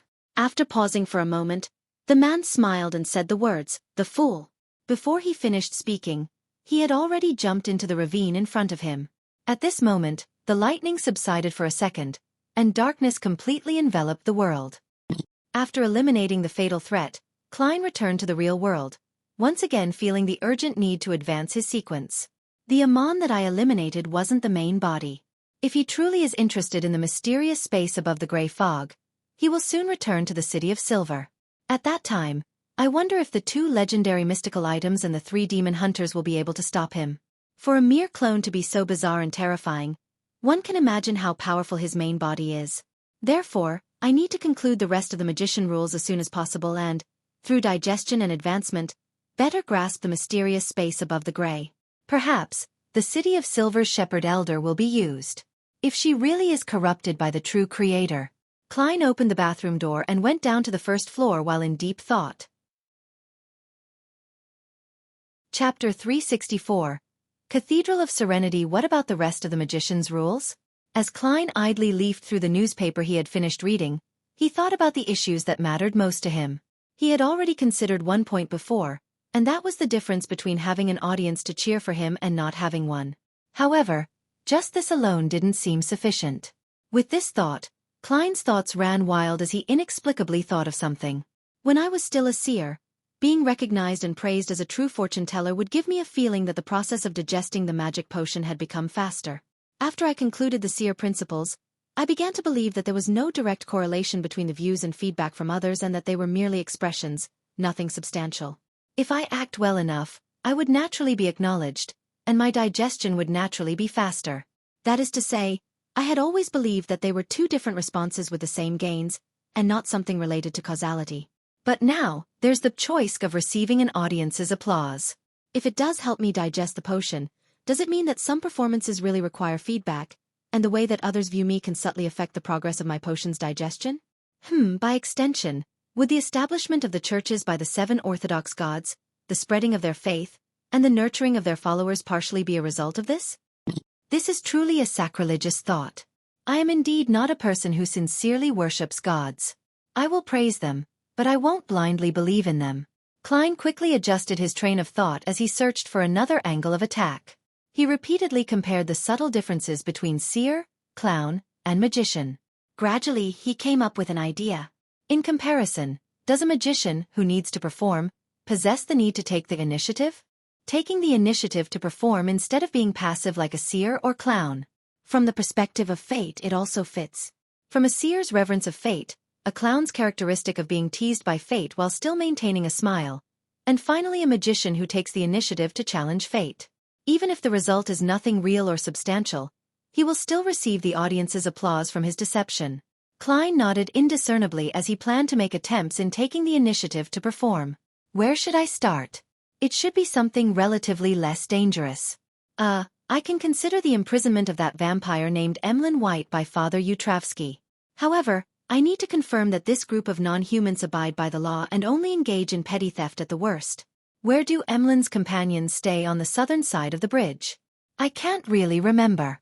I'll have to use divination to jog my memories. I'll also confirm how dangerous it is. Having come to this conclusion, Klein put down the newspaper, got up, and went upstairs. It had to be said that he didn't have any other motivation to actively involve himself in something that had almost nothing to do with him. It wasn't his personality, but in order to act, he had to force himself to do so. This is considered rather simple for me. How would a straight male act as a witch and demoness of pleasure? It's no wonder the City of Silver emphasizes that you're only acting. Klein suddenly understood the meaning of the admonition. City of Silver. In a dark room at the top of the spire, Chief of the 6-member council, Colin Iliad, stood in front of a window, staring at the Silver City which was shrouded in darkness and lightning. Those beams of light illuminated his disheveled white hair, revealing his twisted and hideous old scars on his face, as well as the deep wrinkles on his face and his worried eyes. After an unknown period of time, Colin turned and looked at a dark corner. He asked in a deep voice, "Find anything?" In the corner, a shadow stood up. It was pitch black as it shot towards the wall, twisting and whirling. Its voice carried the feeling of metal rubbing against metal, and it was rather jarring to the ears. After Derek Berg returned home, he showed some signs of abnormality, but there was no immediate need to deal with it. Colin nodded slightly and said, "What did he do?" With the help of the mystical item at the bottom of the spire, the rampager and the clone of the mysterious figure were eliminated. However, he had constantly suspected that the matter had not been completely resolved. The former captain of the exploration team suddenly lost control. The mysterious person recklessly took action after enduring for a full 42 years, without any consideration for the traps or the consequences. All of this made Colin, who had killed and hunted many monsters, instinctively feel that something was amiss. Therefore, he believed that this was a deliberate choice made by the mysterious man. Although the real purpose of the mysterious man was still unknown, he definitely had some sort of follow-up method, and it wouldn't be so simple to get rid of him. After using his demon hunter powers and finding no abnormalities, he deliberately pretended to be deceived and directly permitted the youth named Derek Berg to return home. However, he had secretly sent someone to monitor the situation closely.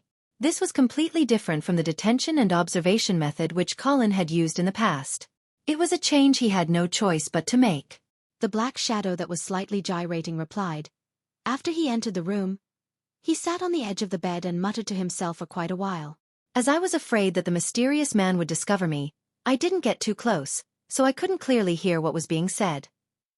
However, I can confirm that this is an abnormal sign. After talking to himself, Derek seemed to become very tired and fell asleep very quickly. But after a shop nap, he suddenly woke up and conducted a ritual. I suspect that his mind wasn't lucid while doing so and that he was controlled by the mysterious man. By the way, the ritual had elements of a secret deed. Colin pondered for a while and said with a solemn expression, "As expected. Perhaps he was communicating with his main body via this method. What exactly is his purpose? Why did he spend his 42 years at the bottom of the spire in peace?" The black shadow naturally couldn't answer this question as it continued. After the ritual, Derek no longer showed any abnormal behavior. Does this matter need to be dealt with immediately? If that mysterious person's main body is attracted here, we might not be able to deal with him. Colin remained silent for a few seconds before saying, "Continue the observation.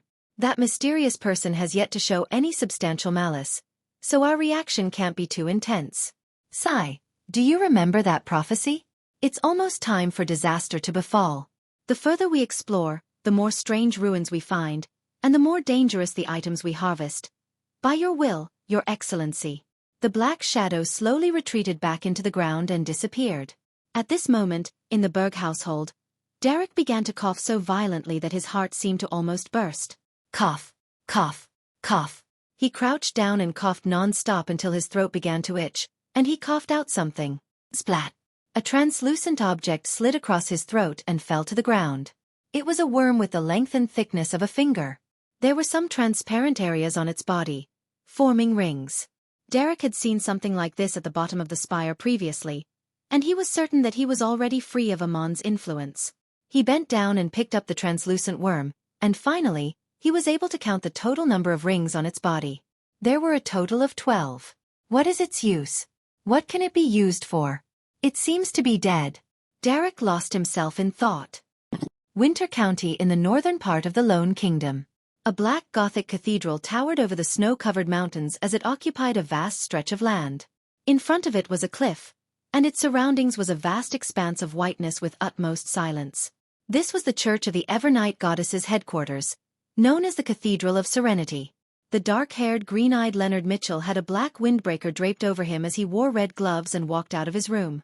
Having successfully advanced and stabilized himself, he hadn't been given the opportunity to participate in any operations yet, as well as some exercises and so-called mysticism courses. After going around a corner, Leonard saw a staircase leading down. There, he saw Captain Dunn Smith, with a pair of dark gray eyes and dressed in a black windbreaker, and Klein Moretti, who exuded a bookish demeanor standing there, smiling and waiting. He tilted his head back and sighed. My memory has also gotten worse. I've already forgotten that the two of you no longer exist. Leonard looked away and walked down the stairs to the first floor of the cathedral. He knocked on the door and entered a small room. There were chairs in the room, and some nighthawks wearing red gloves sat around inside. Leonard found a seat at random and sat down, smiling as he chatted with his friends. After a while, the high-ranking deacon, Crestet Sesamere, with his propped-up collar covering his chin and lips, walked in, sat right in front, and said to the crowd, "Today's class will inform you of things you need to pay attention to. As Red Gloves, you will travel to different places, and there's a high chance of encountering dangerous high-sequence beyonders. If their intent is obvious, and they want to kill you, the only thing you can do is leave a trail behind you so that the subsequent investigators will be able to find the appropriate clues. The exact methods include, but most of the time, high-sequence beyonders won't always attack you directly. They will utilize you based on all sorts of factors. You must be alert enough to not be fooled, and here are a few things that we have summarized." Sitting in the back, Leonard listened with a smile and great attentiveness. His target for revenge was a high-sequence beyonder. Sesamere paused for 2 seconds and continued, "In the first case, some high-sequence beyonder will pretend to be hidden existences, using promises and hope to deceive you into reciting his corresponding description. In the second case, some high-sequence beyonders might be restrained in a sealed state. They will act as mystical items that can help you get out of your predicament. For example, a magic lamp that can grant you 3 wishes or a wishing pond. The third case is for a high-sequence potion named Parasite. They often claim that they have lost their bodies and can only survive together with your spirit body. They can only rely on you and will not harm you. They will then give you knowledge, formulas, and all sorts of benefits, hoping that you can become powerful so that you can one day help him reconstruct his body or take revenge. In reality, the beyonders with parasites will only become nutrients for the parasite, thus prolonging the parasite's lifespan and condition." As Leonard listened, his smile faded. Chapter 365. Vampire with a unique hobby. The Cathedral of Serenity looked particularly beautiful at night. It complemented with the crimson moon high up in the sky that coldly illuminated the land. Leonard entered his single room, took off his 2 red gloves, and tossed them onto a wooden table. With a grim look, he sat in front of the patterned glass window, his back facing out as he bathed in the moonlight. After 10 seconds of silence, he said softly, almost gritting his teeth, "So you're a parasite." Leonard's voice echoed faintly in his own ears, muffled by obvious anger, tension, a sense of loss and fear. In the blink of an eye, a slightly aged voice resounded in his mind. "You can say that. What exactly do you want? Are you a being that's leeching my life through your parasitic means? Or are you waiting for me to become stronger, so you can directly devour my beyonder characteristic, just like cultivating a humanoid potion?" Leonard's voice was suppressed, but in no way slow. The slightly aged voice in his mind laughed. "I'm your fortuitous encounter. Didn't you always think so? You believe yourself to be unique and the protagonist of this era. In fact, you aren't acting as arrogant and self-conceited as you usually do.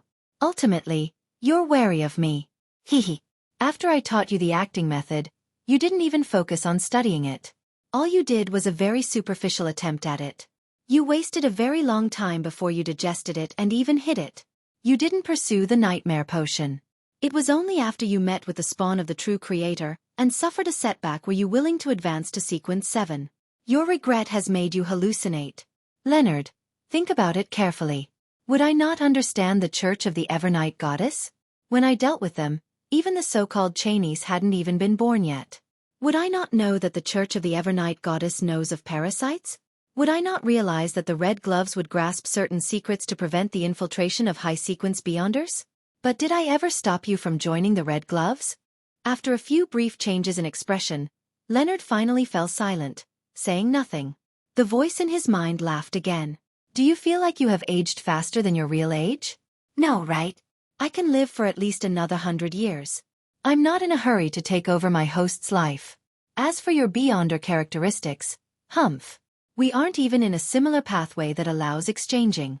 If I swallow it, it would be equivalent to drinking poison, making me half crazy and increasing my chance of losing control.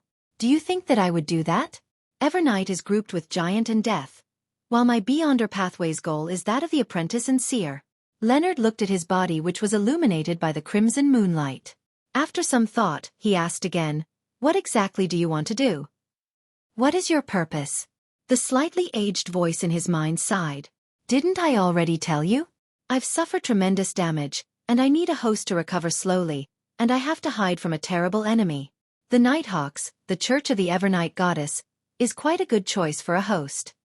Leonard lifted his head, looked at the ceiling for a few seconds, and said in a deep voice, "Will you be discovered by the archbishops, high-ranking deacons, or other sealed artifacts?" The slightly aged voice replied leisurely, "If parasites were so easily discovered, that high-ranking deacon named Casimir wouldn't have just given a warning and not send all of you to be checked. Of course, parasites do leave traces. The Church of the Evernight Goddess has the means to determine this, but it's relatively complicated and troublesome. It will cause certain losses and substantial danger. It might even affect that goddess, so before you become a high-ranking deacon, making you qualified to participate in meetings for the upper echelons of the Church, and interact with Grade 0 sealed artifacts, there's no need to worry. By then, I should have recovered and embarked on my own journey." Leonard listened with a serious expression. After a while, he said, "You have a terrifying enemy? Who is he?" The slightly aged voice chuckled and said, "I don't know his name, but I do know his last name. What is it?" Leonard asked. The slightly aged voice suddenly became low and deep. "Amon. The area south of the bridge. 46 River Bay Avenue." The owners of the house that were enjoying their dinner heard the tinkling of the doorbell. The only maid came to the door, and through the peephole above the door's lock, she saw a policeman in a black and white checkered uniform. She opened the door and asked somewhat fearfully, "Sir, is there anything I can do for you?" The cop was none other than the disguised Klein, who was attempting to take the initiative to perform. He was here to confirm that the partners of the vampire, Emlyn White, the ones living at 48 River Bay Avenue, and the people who entrusted Stewart with a mission, were law-abiding monsters.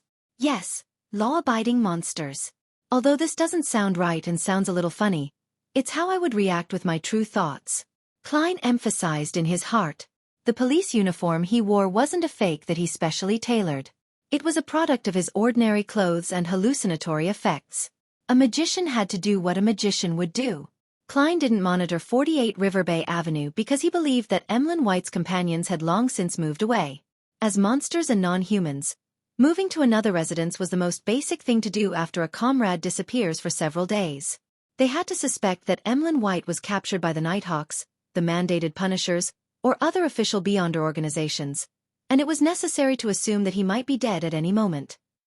Therefore, what Klein wanted to do was to perform an investigation by conducting a survey.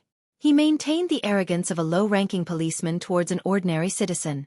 Without taking off his hat, he slightly raised his chin and said, "I have something to ask your master." The maid entered in a fluster and quickly brought back a man in his 30s wearing a thick shirt. "Officer, what would you like to ask me?" the man asked nervously. Klein stood at the door and looked inside. "Do you know the residents of Unit 48? "I do." The male owner was stunned for a moment before asking, "What happened to them?" "They're involved in a case." "You have to tell me everything you know," Klein said with a straight face. His face was also disguised, augmented with slight hallucinatory effects. It was to ensure that he looked distinct from the great detective Sherlock Moriarty. The male owner suddenly came to a realization. It's no wonder they moved away so hurriedly more than a month ago. Most of the residents of River Bay Avenue and the neighborhood knew the Whites and their son. He was a handsome but eccentric young man. Mr. White is an excellent physician and is good at using all kinds of medicine and bloodletting therapy. Bloodletting therapy? Klein returned with a question. Yes, although this has been regarded by many newspapers and magazines as an old medical skill that had no effect, anyone who received Mr. White's treatment were cured. However, Mr. White also said that except for him, the other doctors who practice bloodletting therapy are quacks. The owner gave his viewpoint. The bloodletting therapy is to accumulate food for themselves, isn't it? The only thing that is useful was the medicine. This vampire family relied on bloodletting therapy to help treat patients while receiving food as compensation. If there weren't many patients, or if their blood was very unhealthy, would they consider going to a distant hospital to steal blood from a blood bag and drink it? For such monsters, they really are law-abiding. Klein nodded in understanding. The emotional color changes in his spirit vision told him that the man wasn't lying. Seeing that the police officer didn't refute him, the man continued. Mr. White and his wife are very nice people. Although they can't cure those who are seriously ill, they're still pretty good doctors for all the residents who live nearby. Was their child, Emlyn, involved in a case? That young man was too silent, as though he looked down on us. He's always hiding at home, and I have no idea what he's doing. Officer, are you hot? It's so cold outside. He probably just hides in the day and comes out at night. Klein wiped the sweat off his forehead and said, "I've been walking around here all day because of this case." Next, according to his design survey, he learned everything about the Whites and their son. One family at a time. He knocked on the door, asked questions, compiled answers, and came to the conclusion that the White family was indeed kind, amiable and law-abiding. It doesn't seem like a description of a vampire. Klein looked up at the crimson moon which was piercing through the clouds, ready to make a final confirmation. He removed the hallucinatory effect from his body and started divining. After making sure there was no danger, he went around to the side and climbed into the house at 48 River Bay Avenue. Others might not know who had taken Emlyn White away, ultimately afraid of being followed up by an official visit from official beyonders. But Klein knew what was going on and wasn't worried about a trap. As he entered the second floor, he used the moonlight to see that the rooms were in disarray. Many things hadn't been taken away. Through these things, he could imagine the haste in which their owners had left. He even found some precious books on herbs in a study, including some popular countryside folk recipes. As he walked, Klein entered one of the bedrooms, and shadows came into view. He jumped in fright, imagining that he had been ambushed. He almost snapped his fingers to light the match that had been thrown outside. Fortunately, no attacks occurred. The crimson moonlight shone through the window, covering the entire room. Klein was finally able to clearly see what those black shadows were. They didn't have any spiritual luster, and they were figurines of varying sizes. The biggest one was only slightly shorter than Klein. It was a girl wearing a gorgeous long skirt. Her sleeves and collars were covered with lace and ribbons. This female figurine was obviously more like one of wax. Her facial features were vivid and lifelike, and her golden hair and red eyes were alluring and beautiful. The smallest one was only the size of a normal person's palm. It was a woman wearing silver body armor. She looked valiant and heroic while looking magnanimous and beautiful. As his eyes swept past each figurine, Klein suddenly remembered something. Under the influence of Roselle, the development of figurine art had two trends. One was the adorable type, allowing them to have a change of clothes, while the other strove to be more realistic. Klein looked around and couldn't help but exclaim, "These figurines are not cheap. Don't tell me Emlyn is a vampire who is obsessed with figurines?" Chapter 366. The Hanged Man's Ambition. After a thorough inspection, Klein confirmed that there was nothing odd about the White family and that the couple didn't even leave a single strand of hair behind, apparently to prevent anyone from tracking them down using divination. He returned to the bedroom filled with dolls, took 4 steps counterclockwise, and went above the gray fog, intending to use divination too for a final confirmation. However, before he got down to business, he conjured the female figurine who was nearly his height, and just like how he had done a divination for the mutated sun's sacred emblem in Tingen City, he picked up a dark red fountain pen and wrote a sentence on the yellowish-brown goatskin, its origin. Putting down the pen and holding onto the piece of paper, Klein leaned back in his chair and began to mumble as he slowly adjusted his mental state into a cogitation state. After repeating this 7 times, his eyes turned dark, and his eyelids drooped as he entered a deep slumber. In the gray space, he saw the puppet craftsman working with extraordinary concentration. He saw the red-eyed girl being placed in the room of dolls and Emlyn White fishing out his wallet with his eyes fixed on her. Finally, the scene stopped inside the bedroom where Klein was presently located. The proud vampire, Emlyn White, with his hair combed back diagonally, looked handsome but slightly delicate. He sat on the edge of the bed and looked at the doll affectionately, along with all the other puppets of different sizes. He truly is a fanatic of figurines. Klein opened his eyes and face-bombed. Soon after, he waved his hand, causing the puppet that he conjured to vanish from the space above the gray fog. When he was done, he picked up his fountain pen again and wrote another divination statement. Scenes of death in the last 10 years in 48 River Bay Avenue. According to the statements from the residents, the White family had been there for no more than 10 years, so Klein was able to lock onto a specific area, and he believed that if the White family were just superficially good monsters who were actually making disappearance cases all the time in order to suck warm, delicious blood, then it was impossible to not have any happen at home. In a period as long as 10 years, there would always be a few accidents as long as they didn't stop. After carefully checking the divination sentence, Klein recited it and entered cogitation again, rapidly falling into a dream. In the dusky world, his vision was sometimes pitch black, sometimes dotted with snowflakes, and sometimes splintered. However, no scenes appeared. This was the result of the divination. Nothing. No one had died in the last 10 years at 48 River Bay Avenue.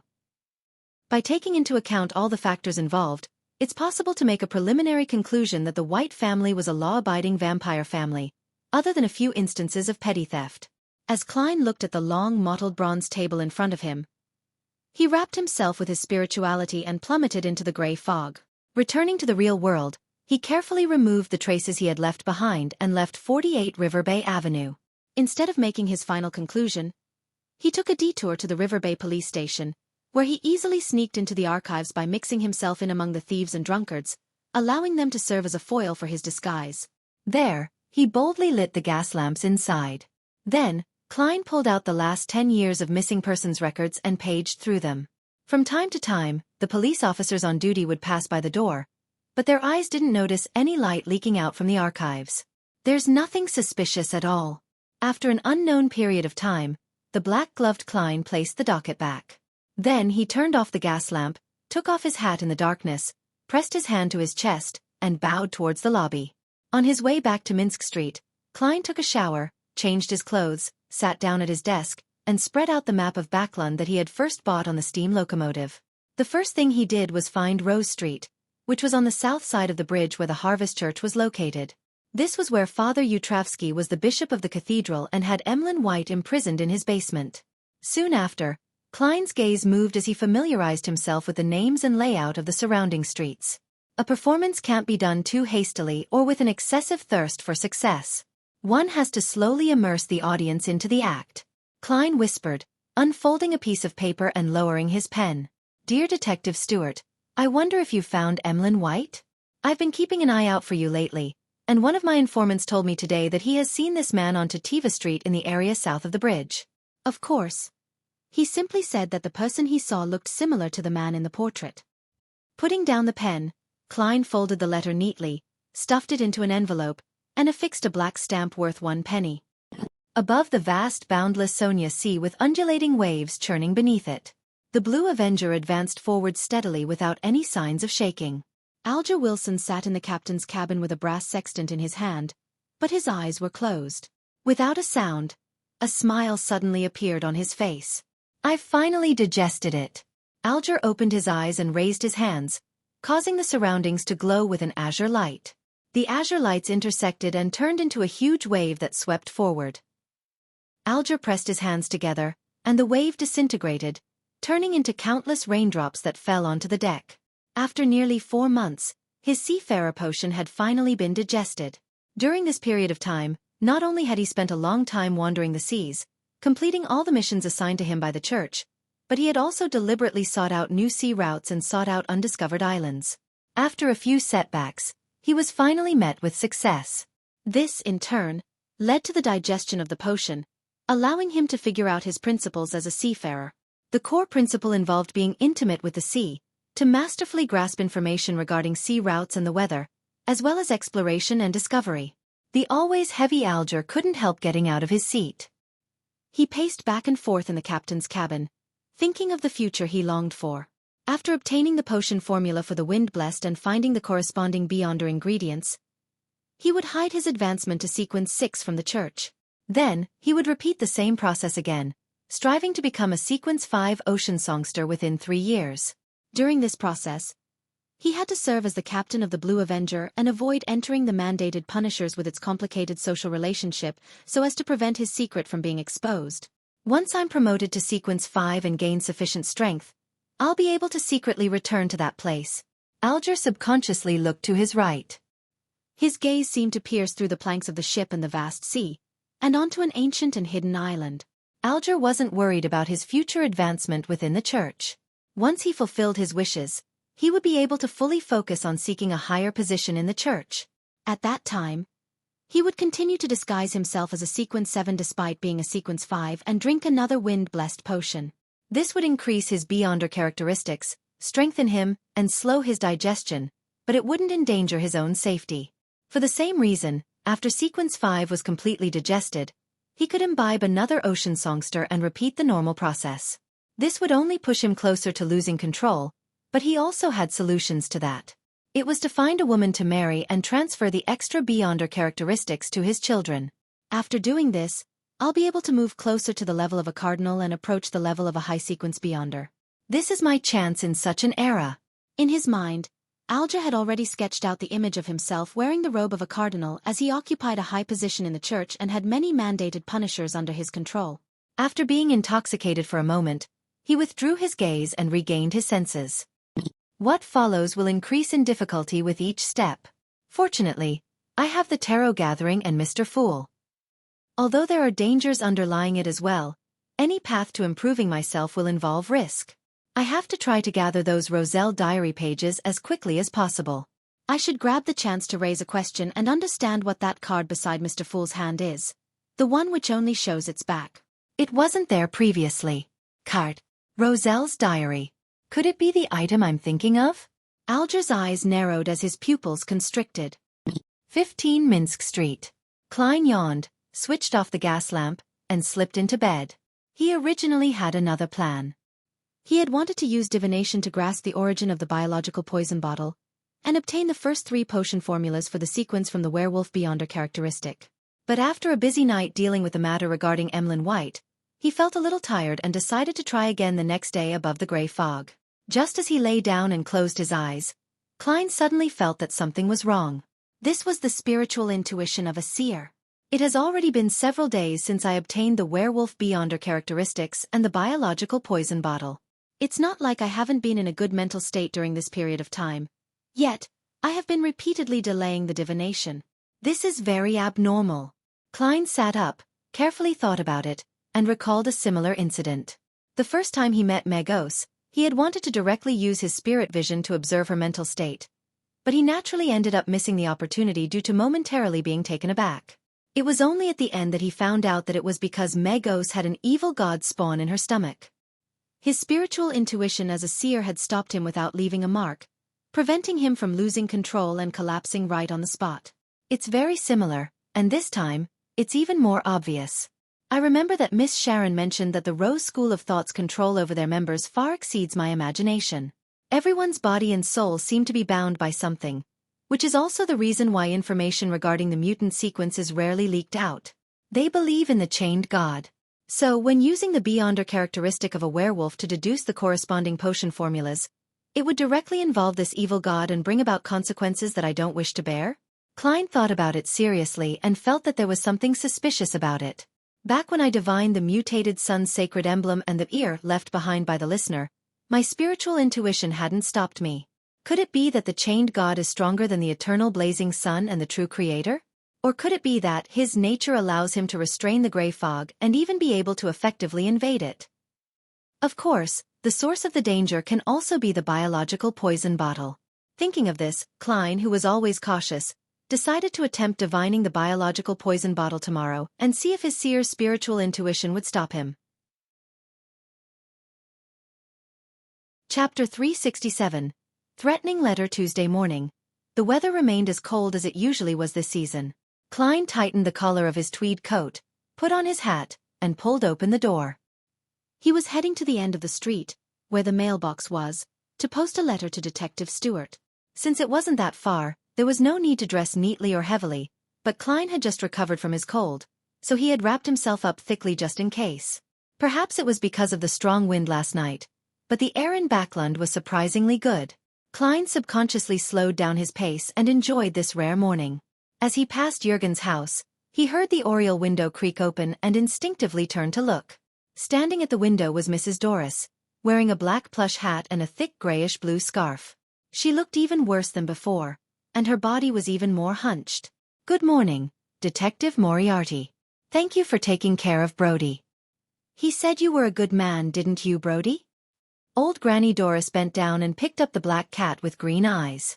Brody used all 4 of his limbs and struggled in her embrace. Finally, he jumped down and lightly landed on the windowsill. But instead of leaving, he circled around and around, nuzzling Mrs. Doris with its head on one side, without even looking at Klein. Was he being friend-zoned by a cat? Klein gave a self-deprecating laugh and smiled sincerely. "It's a happy deed, and even more delightful news is that you've recovered and have been discharged from the hospital." After exchanging a few pleasantries, he said goodbye and continued to walk down the street with a smile on his face. He had only taken a few steps when he heard Mrs. Doris call after him. "When Jurgen comes back, I'll have him pay you." "Do I look like I took this mission for the money?" The smile on Klein's face suddenly froze. He could only half turn around and wave his hand, indicating that he understood. When he was far away from Jurgen's house, his expression gradually turned serious, and he sighed faintly. He had just activated his spirit vision to look at Mrs. Doris's aura and found that her situation wasn't too good. It wasn't only because of her old age but also because of the cold weather and bad air in Backlund. All of these had a very bad effect on her lung disease. Mrs. Doris should be able to make it through this late autumn and winter, but it will be hard to say for the next one, or the next one. If she wants to live for a few more years, she would have to move to the south, to the area around Desi Bay. It's a pity that it's likely that lawyer Jurgen can't afford to do so now. "Even I haven't been to Desi Bay," Klein mumbled, came to the mailbox, and stuffed the letter in. This was the prelude to his performance.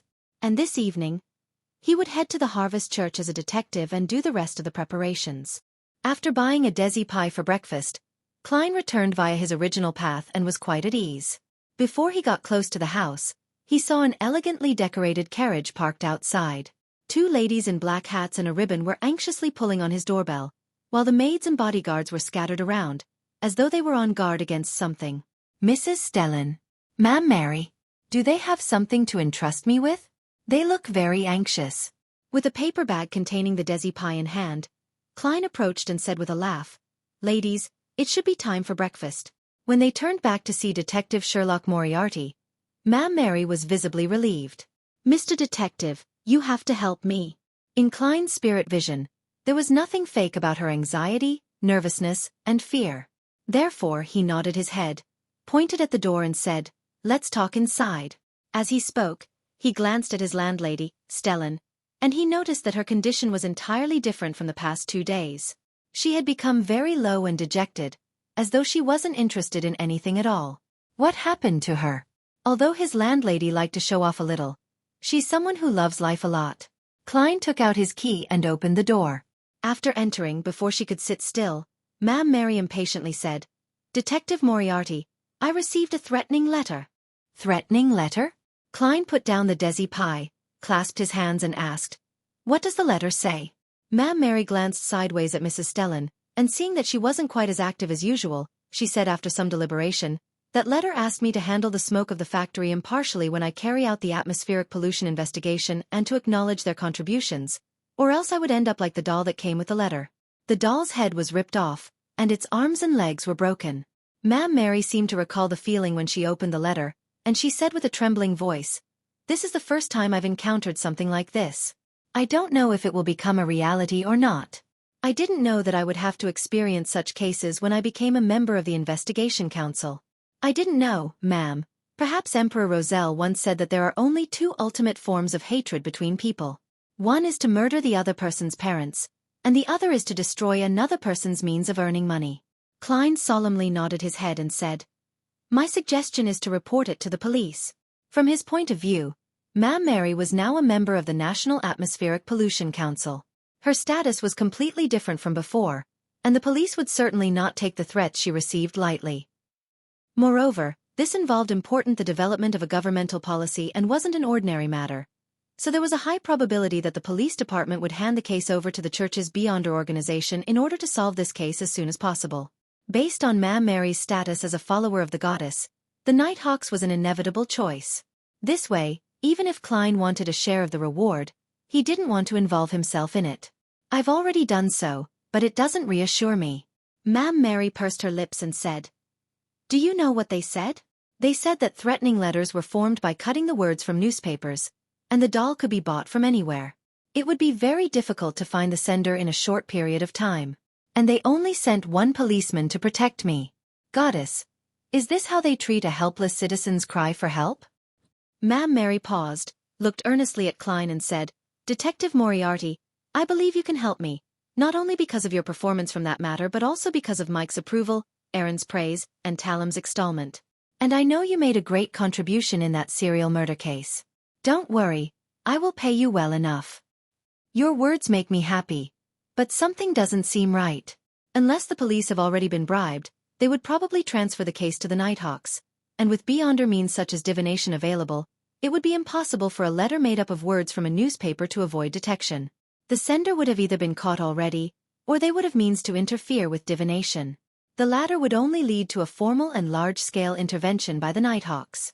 No matter what the situation is, it will be different from how the situation is handled now. Klein didn't answer Ma'am Mary right away, but he carefully analyzed the abnormality of this matter. The living room suddenly became unusually quiet. The feeling of silence made Ma'am Mary and Mrs. Stellan somewhat uneasy for some unknown reason. At some point in time, Klein had fished out a coin and made it bounce and roll between his fingers, as though it were a habit of his to focus his thoughts. Suddenly, the coin flew up and then fell down steadily onto the palm of his hand, its back facing up. Klein was surprised. He was divining whether this matter involved danger, but it turned out to have none. If such a threat really exists, even if the sender doesn't have considerable abilities, it would still result in a certain degree of danger. It's impossible to have none. Is it just a simple threat? Klein suddenly thought of another possibility as he smiled and said, "Ma'am Mary, don't worry. You can go back home in peace. If someone comes to you in the next 2 days to discuss this issue so as to make it public, allowing the citizens to know the true intentions of those factory owners in order to incite anger among the public, then you will be fine." The possibility which Klein had just thought of was that the threat was a trap set up by the council so as to incite the public to use their anger, allowing the atmospheric pollution investigation to be carried out smoothly and lead to the subsequent bill which could benefit them. This would explain why the police are responding in this manner. "Why do you say that?"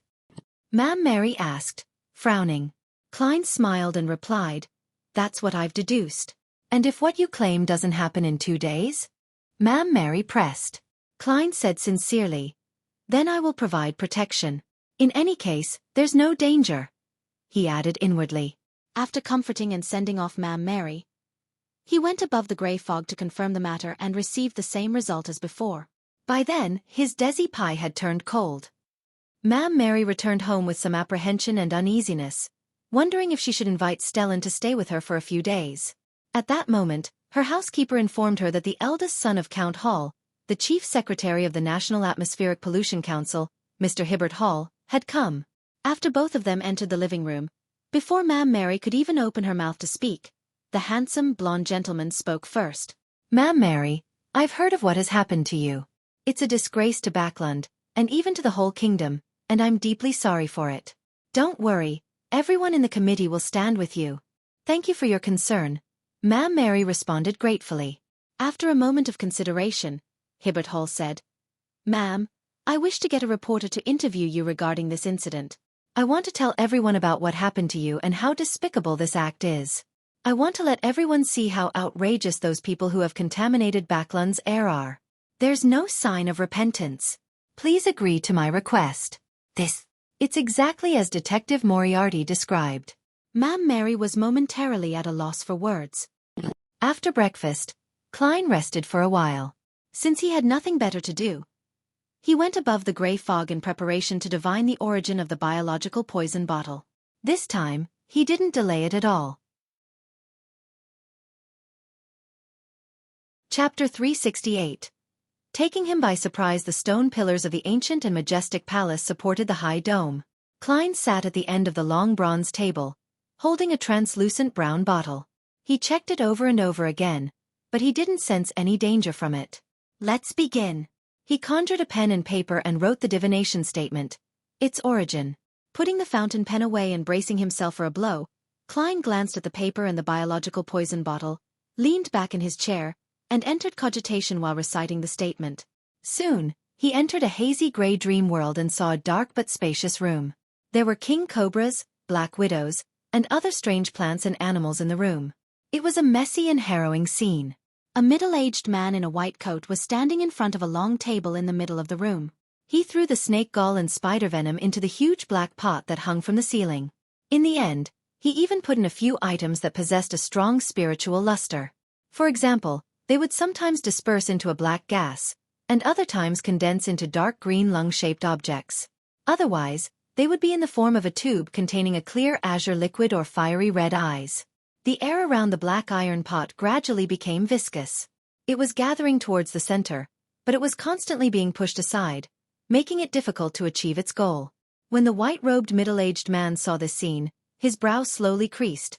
His expression looked slightly anxious. He flipped through the black notebook by his side, gritted his teeth, and used a ritual silver dagger to slice open his wrist. Drops of fresh blood dripped into the black iron pot, seemingly breathing life into its contents instantly. A terrifying suction force suddenly erupted, sucking in all the viscous air around it. The scarlet blood which had yet to leave his wrist was fully sucked into it. And that wasn't everything.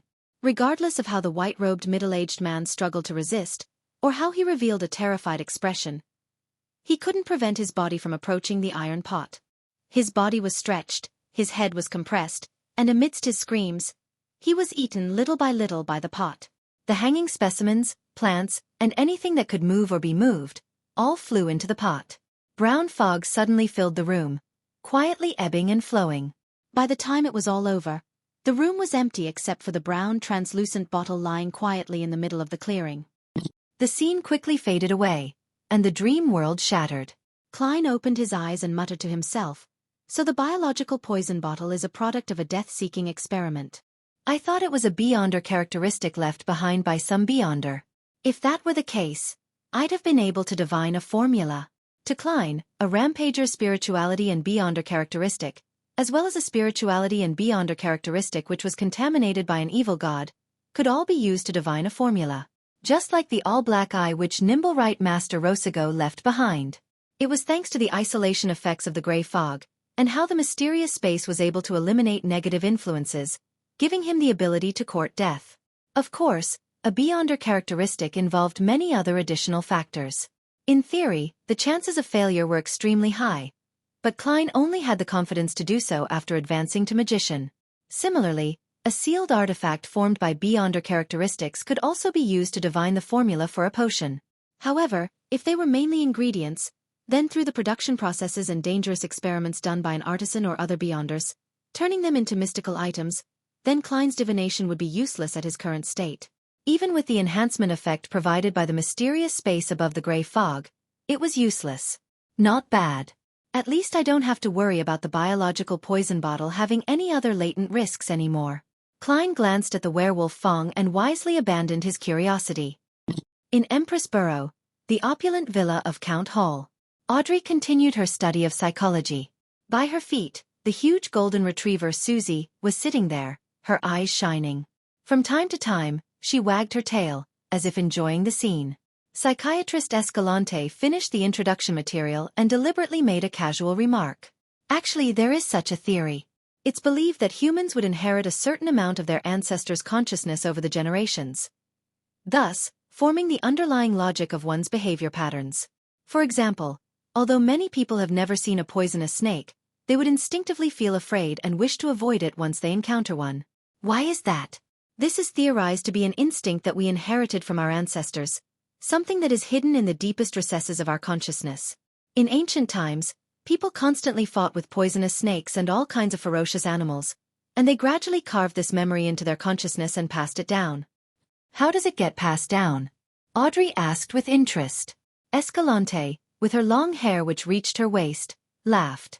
That's a very good question. Some people provide explanations that involve a theory that everyone's consciousness is actually connected at the lowest level. It is one entity, and the traces and characteristics left behind on this entity will affect the consciousness that belongs solely to them. For example, the lowest level of consciousness is like an endless ocean. Our unique consciousness would be the island situated in the ocean and can be split into two parts. One is hidden under the water, which is the subconscious, which is higher in both quantity and size. The other is exposed on the surface of the ocean, the superficial consciousness that can usually be detected. This is the axiom of this school of thought in psychology.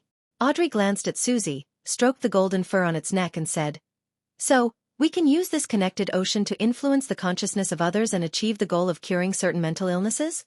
This is the mysticism foundation and beyonder powers of a psychiatrist? But it doesn't seem enough and is lacking something. For example, the sky above one's head, the sky which shrouds everything?" Audrey curiously thought as she wore a look of confused enlightenment.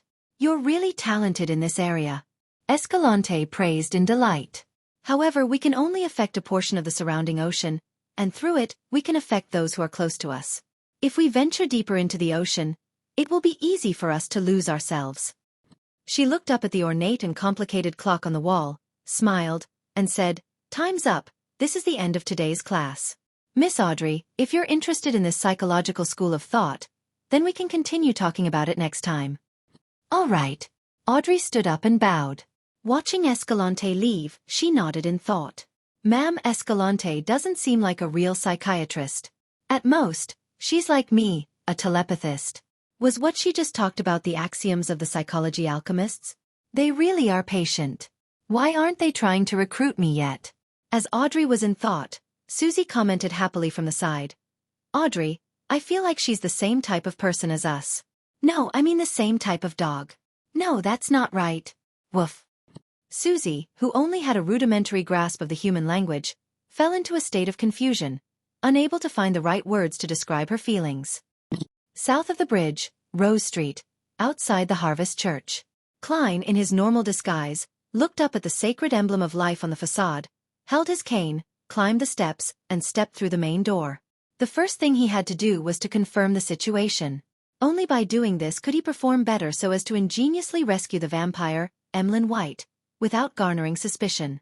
Then, as a detective who had provided clues, he could receive the gratitude from the White family and gain the applause of an audience. It was bound to be an interesting performance. The Harvest Church wasn't big, as it only had a prayer hall. Klein found a spot by the aisle and looked ahead as he took off his hat. Bishop Utravsky was preaching. His height of more than 2 meters, and his burly physique, which couldn't be concealed by his loose priest robes, gave off an extreme sense of oppression. However, his expression was one of extreme gentleness, filled with appreciation and gratitude towards life.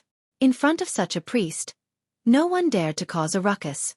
The few believers quietly listened, occasionally making prayer gestures unique to the Church of Mother Earth. Klein watched carefully, waiting patiently, neither conceited nor rash. As the sermon ended, he gripped his cane and prepared to get up to proceed with his subsequent plans. At this moment, a man wearing the priest robes of the Church of Mother Earth entered from the door that led to the room at the back of the cathedral. He looked 28 or 29 years old, had black hair and red eyes, possessing a high nose and thin lips. He was handsome but didn't give off masculine vibes. He was none other than Emlyn White. Klein's mouth gaped a little and nearly failed to close it. Isn't this guy supposed to be locked up in the basement? Wasn't he shouting about how determined he was, that he would absolutely not submit to Bishop Utravsky's will? Emlyn White distributed the communion to one believer after another, and he finally stopped in front of Klein. Klein's mind whirred, and he immediately in a low voice. "Are you Emlyn White? Your parents entrusted my friend to look for you. Why are you here? Did you encounter something? Are you in need of assistance?" Emlyn White didn't seem to have his unique pride and said with a smile that only looked slightly better than crying, "There's no need. I will be returning home soon." He pursed his lips, shook his head, and forced a smile, saying, "I am already a believer of Mother Earth, no, a priest." This answer was completely out of Klein's expectations. For a moment, he didn't know how to respond, and he could only shout repeatedly in his mind. "Hey, you were very adamant about your worship of the moon the last time we interacted at the Harvest Church. You said that you would absolutely not convert to believing in Mother Earth. How long has it been? And you have already given in. Isn't that way too fast? What about your persistence? Where's your moral integrity? My carefully prepared performance has been forced to end before it has even begun. This is just taking me by surprise." Klein opened his mouth and suddenly realized something amiss. Why is Emlyn White informing me of his conversion? I'm just a detective who accidentally chanced upon him while passing by. Does he wish for me to pass this message to his parents? Is there another meaning behind this? While Klein was guessing, Emlyn White put away his worried and smiled smugly. "You don't have to act, Mr. Detective. Or should I call you the new owner of the master key? Hee. To a noble sanguine, everyone has a different smell and has different blood characteristics. Even when I was locked up in the basement, I could smell it. I remember your smell." Chapter 369. Inception. I've been recognized. Klein instantly fell into shock as he nearly entered combat mode. Even if he didn't use his spirit vision, he could tell from Emlyn White's tone and words that he wasn't lying. He was very confident and certain. Just as the tense feelings rose in him, Klein suddenly thought of something. Why should I worry about that? Then, he answered his own question in his mind. So what if I was recognized? The current situation is different from what it was 2 months ago. I was left flustered by the incident with Ambassador Bakerland in front of the official Beyonders. I was rushing around, trying to grasp at every possible straw. In the process, I ended up making contact with Beyonder circles, and even the possibility of me becoming a Beyonder was quite plausible. Therefore, even if my identity as a Beyonder was exposed, they wouldn't think too deeply about it and dig up my past. And it's very likely that Detective Isengard Stanton is a Beyonder, and he maintains good relations with the police and the official Beyonder organizations. He had speculated that I was the same as him and tried to gently rope me in. In this regard, I can barely be counted as a borderline member of the official Beyonders, and if anything were to happen, I wouldn't necessarily be imprisoned. More importantly, I have already made my current image so deeply ingrained that I don't have to worry about any wanted posters. If anything goes wrong, then I can just abandon 15 Minsk Street and my identity as Sherlock Moriarty. So, what's there to worry about? Yes, before I came here, I had also performed a divination, and the revelation was that there was almost no danger.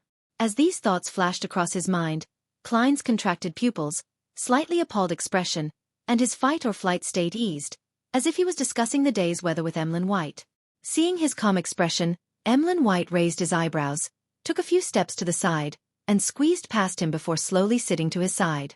The vampire looked at Bishop Utravsky, who was leading the believers in the rite of Holy Communion, and he said with a sneer, "Mr. Detective, aren't you afraid that I'll go to the police station and shout out loud that you're a Beyonder?" Similarly, Klein looked forward and said without turning his head, "I'll go with you and shout out loud that there's a vampire. Come on, let's have an internecine outcome. Do you think I'm afraid of you?" Emlyn White's expression stiffened. He raised his right index finger and said, "Sanguine, a noble sanguine. Got it?" Before Klein could speak, seeing that Bishop Utravsky was preoccupied with the rites of Holy Communion, Emlyn White chuckled and said, "Regardless, I'm finally going to be free. I pretended to submit and told the old man that I was willing to convert to believing in Mother Earth and was deeply penitent for what I had done. Although I have no idea what was necessary to show repentance, it's not a problem to put on an act. That old man actually believed me like this, and he was very happy as well. He let me out on the spot, and he let me become a priest here. He told me that as long as I memorized the Holy Bible of the Church of Mother Earth, he would allow me to return home. Haha, that old fogey, who's all brawn and has become silly from his faith, sure is easy to fool." "Easy to fool?" Klein turned his head to look at the vampire. Looking smug, he looked forward and said, "Father Utravsky used to be a pirate. He probably killed far more people than the number of people your father has ever saved. Furthermore, most pirates don't trust their fellow crew members. Betrayal and trickery are common among them. To be a relatively successful pirate able to live to the end, Father Utravsky wouldn't be a person who's easily fooled, even if he's not a bright person." Emlyn White wore a look of disbelief as he wished to retort. Klein rubbed the top of his cane and leisurely added, "Father has a powerful sealed artifact in his possession. It is known as the Mental Terror Candle. It can allow the wielder to enter the deepest recesses of the target's soul. There, no one can lie. Moreover, this is only one of its uses. I don't know if it has any other abilities." Emlyn gradually froze, his eyes losing focus. After a dozen seconds, he whispered with a pale expression, "When I said I was willing to change my faith, that old man came in with a lantern. There was a candle in the lantern, and I didn't get a good look at it." Klein tilted his head and gave Emlyn White a sympathetic glance. "Perhaps Father Utravsky used it to plant a seed in you, one that gradually and thoroughly makes you wholeheartedly believe in Mother Earth." The corner of Emlyn's mouth twitched, revealing a smile comparable to a zombie's. "I don't feel anything at all. It shouldn't be anything like you said. Besides, aren't my parents coming? They can blame the priest through ordinary people, saying that he forcefully detained me, forcing him to make a choice between sullying the Church of Mother Earth's reputation and letting me go. Isn't that a great idea?" Klein maintained his look of pity, clasped his hands, and raised them to his nose, acting truly penitent. "If I were Father Utravsky, I would choose to call the police and have them determine the truth. Tell me, who do you think will suffer in the end? The bishop who has the right to preach or a vampire?" "Sanguine, sanguine." Emlyn White's facial muscles seemed to twitch. He clenched his fist and punched the back of the pew in front of him.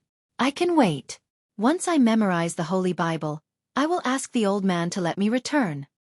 He is a truly devout person and will not break his promise. Klein didn't turn his head and said with a smile, I've been to 48 River Bay Avenue.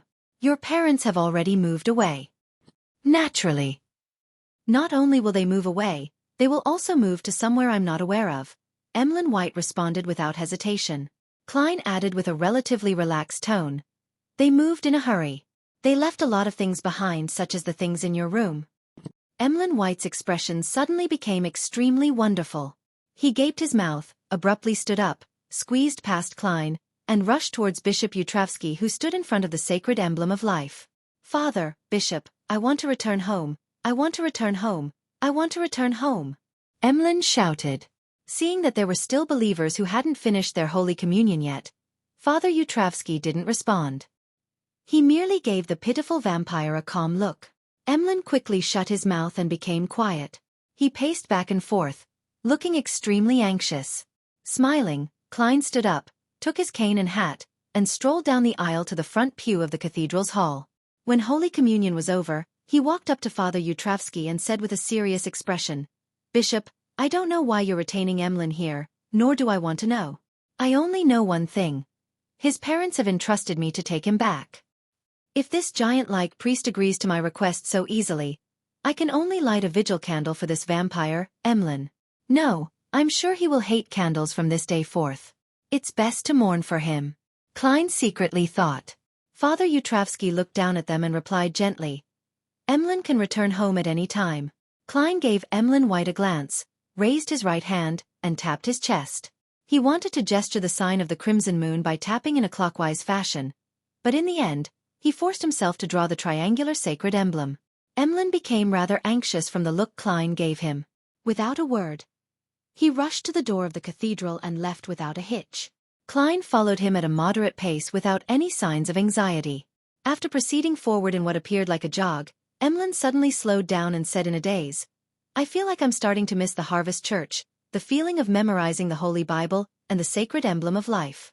I wish to return to clean and tidy the place. It'll only take an hour. This planted seed is even more vicious than I had imagined. No matter where this vampire goes, he will return to the Harvest Church every day and work for an hour? That's actually quite all right. At the very least, the seed, which was planted, didn't change Emlyn's faith. In a way, he's showing him some respect, but why did I use the word respect? That candle is called Mental Terror Candle, and it's said to be from a dragon. The spectator pathway is rather scary. Klein tapped his cane and said, Do you need me to remind you of anything? There's no need. Emlyn's expression distorted as he angrily said, I will fight this feeling. I'm going to move to Mid-Seashire or Fasak. I don't believe that I'd still wish to return when I've left Backland. He gritted his teeth and suddenly exhaled. Let's take the carriage back to River Bay Avenue. All right, Klein responded nonchalantly. After a few steps, Emlyn stopped a rental carriage. Just as he was about to board the carriage, his back stiffened for 2 seconds. Then, he said so quietly that Klein could barely hear him, I don't have any money on me. I do. Klein smiled. Emlyn stopped talking and got onto the carriage. Klein sat across him, and as the carriage began to move off, he asked as if in thought, Your father is a doctor? One that possesses outstanding skills in drugs and medicine? Although he was listless, Emlyn raised his chin out of habit. This is the gift that we sanguine enjoy. The most outstanding potion masters are all from the sanguine. Is that so? Klein whispered to himself, his thoughts a mystery. Emlyn said after a moment of silence, Write to your friend and tell him that I have returned to River Bay Avenue. My parents will come looking for me. All right, Klein answered simply. After nearly 20 minutes, the carriage pulled into River Bay Avenue and stopped in front of Unit 48. After paying the fare, Klein got out of the carriage and saw Emlyn White look towards the bedroom, his expression becoming abnormally excited. Restraining himself, the vampire pressed his hand to his chest and bowed deeply at Klein. In any case, I must thank you. Klein immediately revealed a smile. There's no need to thank me. The bounty reward of finding you and the transportation fees will be obtained from your parents. Also, you have to concoct a medicine with beyonder effects to help me treat a patient. This is the reward that your family should pay.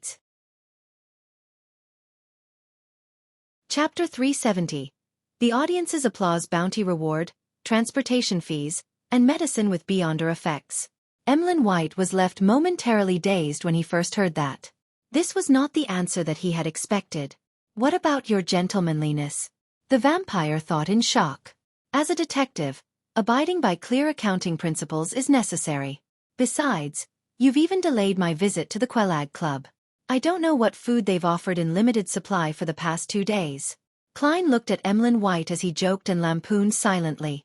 After a few seconds, Emlyn forced a smile and said, I have to see the patient before I can concoct the appropriate medicine. From your tone, you sound really confident. Klein nodded thoughtfully. He then thought of a problem. The White family seems to be a family of outstanding potion scholars. If I were to really be injured and poisoned, then I can come to them for treatment. Wouldn't all of my efforts of going out of my way to get the apothecary formula from Father Utravsky be for naught? I no longer need to nurture another aid that's good at healing. Reality sure does change faster than a plan. However, it's not really a waste either. I've already made back my investment from Miss Magician. For things like formulas, as long as it exists, it will always be valuable. Besides, the White family will definitely stay away from River Bay Avenue and live their lives with new secret identities. I might not be able to find them, so it's not that convenient. No, before the mental terror candles inducing thoughts are resolved, all I need to do is wait for Emlyn White at the Harvest Church. With this in mind, Klein took off his hat, bowed and said, No problem, I will take you there when the time comes. I shall not waste your time any further. Cheerio. Emlyn White's expression changed as he hesitantly said, If you can remove the effect of the mental terror candle, then you will receive a greater bounty. And, he paused and raised his chin. And the friendship of the sanguine. I'm a magician, and I possess the sun brooch and biological poison bottle. I'm only limited to mediumship when it comes to the aspect of one's psyche. So what can I do? Amongst the people I know, only Miss Justice is a close match, but she's only a sequence 8 telepathist. Unless you change your faith to the fool that doesn't belong to this era, then we will be able to find out how to use the knowledge recorded in the Book of Secrets to help you solve this problem through a corresponding ritual. Speaking of which, vampires seem to be worshippers of the primitive moon, very similar to the Shaman King and the like.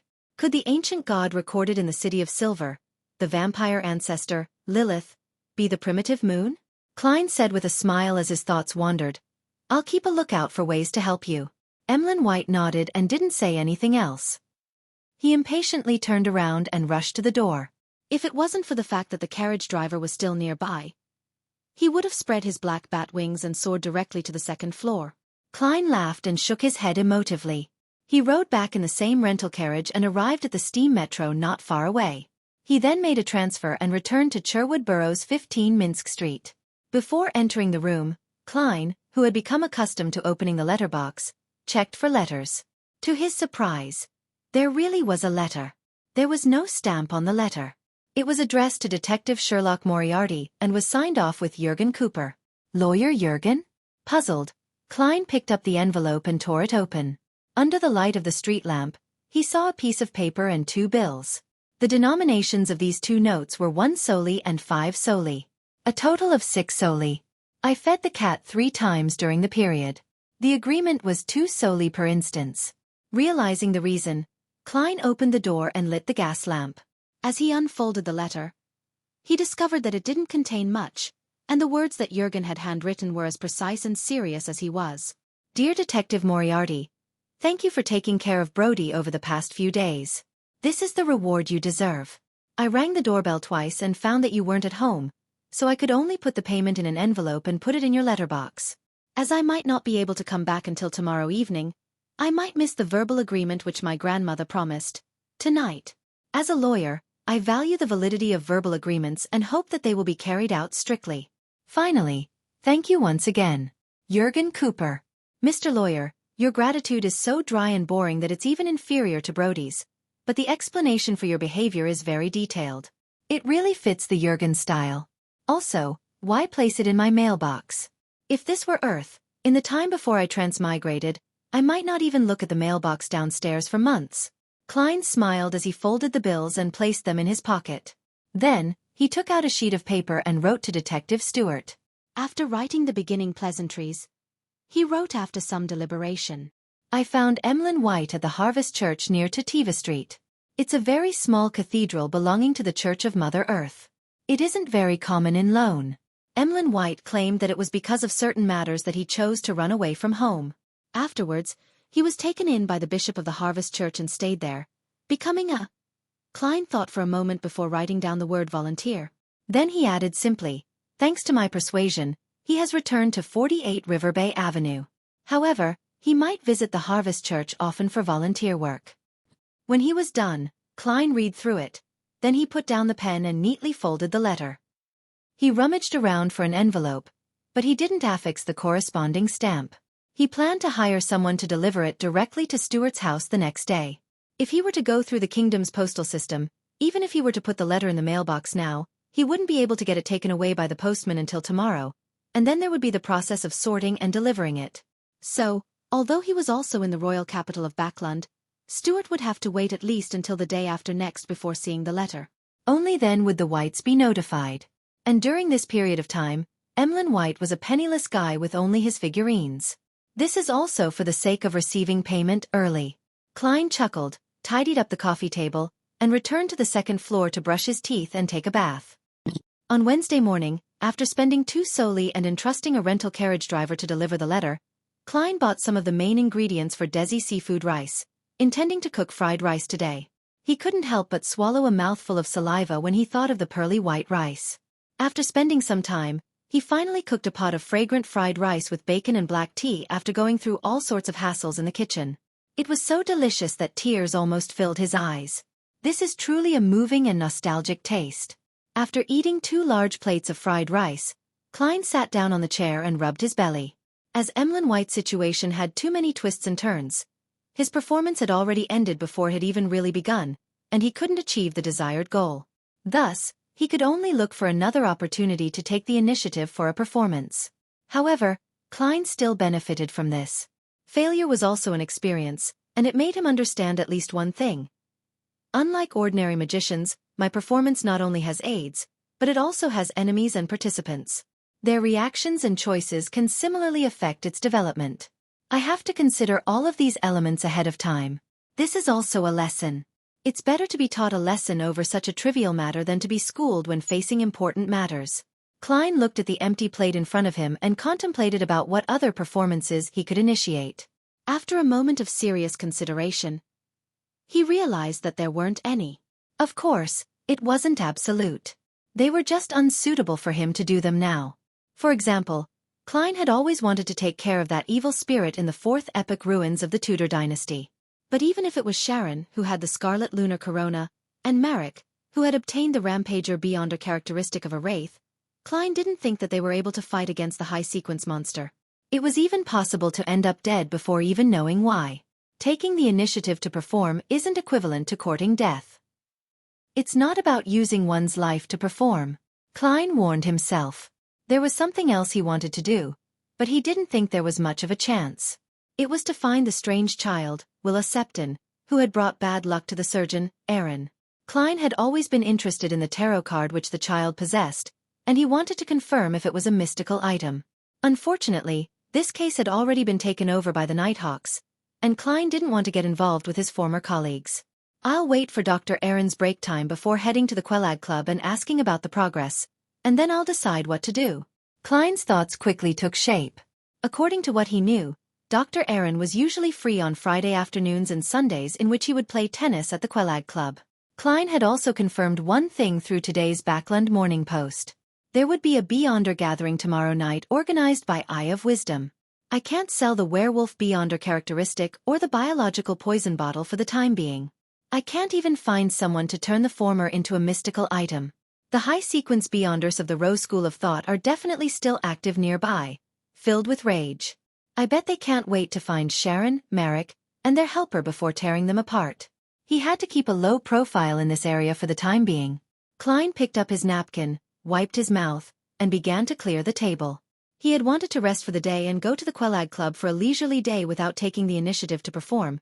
But then he recalled the Amon avatar which attempted to penetrate the grey fog, and he recalled the role that the Book of Secrets had played in that harrowing moment. So Klein lit the fireplace in the living room and brought the Book of Secrets back to the real world. He then concentrated on reading, studying, and taking notes. Of course, he would later burn the corresponding notes above the gray fog. It was already noon before he realized it when he suddenly heard the doorbell ring. After hiding the Book of Secrets, Klein entered the living room and went straight to the door. The visitor was the thin, bearded Detective Stewart. He looked at Klein with great reverence and excitement, and he couldn't wait to praise him. "You really are a great detective with abundant resources and channels. You were actually able to solve this kind of case without any clues. Why do I feel a slight change in my spirituality? It seems like the potion has been digested a little more. In other words, my performance still enjoyed some limited success. However, there's only one person in the audience, and only he was fooled into seeing the wonderful outcome. An audience's applause really is effective." Klein was startled before he revealed a warm smile. Chapter 371. Detective Moriarty's first fan. No, it's just good luck. God was watching over me. Klein modestly stepped aside and invited Stewart in. What he said was the truth, and this matter did involve good luck. Long before Stewart had accepted the mission, he already knew of Emlyn White's whereabouts. Stewart shivered as he took off his coat and hat and hung them on a rack in the hall. "The darn weather is getting colder. Perhaps I should try using those coats with cotton stuffed inside them," he said. "You can't call this cold, right? If you go to the north of Mid-Seashire and live in Winter County for a day, you'll understand what truly low temperatures and true winter are like." Klein chuckled. Then, he generously asked, "A cup of hot coffee? I would love one." Stewart followed him to the activity room on the first floor. "I've been to North Mid-Seashire, and I know about the cold and the snow there. It was a nice vacation, but Backlund's cold isn't inferior either. It went through my clothes like magic and seeped into my bones. Oh, what a wonderful fireplace." Stewart stood in front of the burning fireplace for 20 seconds before he sat down on the sofa. He looked at Klein, who was busy brewing instant coffee, and he said, "I'm going south for a holiday to go fishing at Desi Bay for New Year's. What about you? Do you have any vacation plans? We put up with Backlund's air for a year and work hard to save money, all for such a holiday." "Perhaps I should head to Desi Bay as well," Klein said hesitantly. He turned his head to the side of Stewart's face, and for a moment, he seemed to be in a trance. This involved an agreement. An appointment with his elder brother, Benson, and sister, Melissa. "Haha, I'll show you my fishing skills when the time comes." Stewart continued without end, "We still aren't rich enough. Otherwise I'd like to travel to Faysac, Intis, and even to the southern continent." After he finished making the coffee, Klein handed the man a white porcelain cup. He took 2 steps back and sat down across from him. Holding the cup in his hand, Stewart took 2 deep breaths of the fragrant and warm steam. After resting for a few seconds, he put the cup down and said very formally, "According to our agreement, I'll share the reward I received this time with you. The Whites gave a total of £50, and you obviously did more than I did. Sherlock, how about £30? I still have to pay my informants for their work." "Only £50? A vampire is only worth £50? Klein couldn't help but silently lampoon. But he also knew that it wasn't that the Whites didn't want to increase the bounty. It was because they were worried about giving too much money and scaring the detectives into making unnecessary associations, attracting the attention of the police or some official beyonder organization. To the average private detective, a £50 mission was already tempting enough, and Klein had only used £7 back then to hire detectives to investigate all the red chimney houses in the whole of Tingen City and the towns along its outskirts. In addition, the Whites gave you an extra £1, claiming it's for your transportation expenses for the past few days. Looking somewhat puzzled, Stewart produced 6 £5 notes and 1 £1 note. Klein reached out to take them, casually checked their authenticity and didn't explain the transportation fees. Stewart didn't ask any further questions and instead said with a smile, "Apart from Mr. Stanton, you're the best detective I've ever met. Did you join this profession midway, or have you studied under a great detective prior to this?" "What great detective have I studied under? There's quite a number. There's Sherlock Holmes, Hercule Poirot, the forever elementary school student, and that guy who swindles others in the name of his grandfather, Sup 2/Sup. Klein silently lampooned. He thought and said, "I come from Mid-Seashire, and I did various jobs before I became a detective." "That's why you're so rich in knowledge and experience," Stewart said in enlightenment. "Hey, I'm a bit embarrassed by your flattery." Klein smiled but didn't respond. Stuart took a sip of his coffee and said, "Sherlock, I hope you can provide me with help in the future if I encounter a difficult case that I'm unable to solve. My social connections in the detective circles have widened." Klein replied cautiously, "If I have the time when the time comes." After some idle conversation, Stuart tactfully offered to take his leave, and Klein accompanied him to the door. After putting on his coat and hat, Stuart was about to open the door and leave when he suddenly turned around and sincerely said, "Sherlock, you live too simply. Your talent deserves better coffee." Klein was stunned for a moment, but then he immediately felt a bit embarrassed. He laughed dryly and said, "I can't tell the quality of the coffee. It's all the same to me." After sending Stuart off, Klein went to the butcher's to buy a few ox bones and some beef. He went to the vegetable shop to buy some ingredients such as white radish, rounding up all the required condiments. He wanted to prepare beef bone radish soup for dinner and eat it with the leftover rice. As for noon, he found a random restaurant on the streets and ate a small serving of lamb chop. After a leisurely afternoon, Klein continued to study the Book of Secrets, and the more he read, the more he realized that he knew little about mysticism. Fortunately, he had a solid foundation. He quickly grasped many things once he came into contact with them and pondered over them. In the evening, he smelled the tantalizing fragrance of the beef bone soup, and his Adam's apple bobbed up and down twice. He heard the doorbell again, as though it was a bugle to signal dinner time.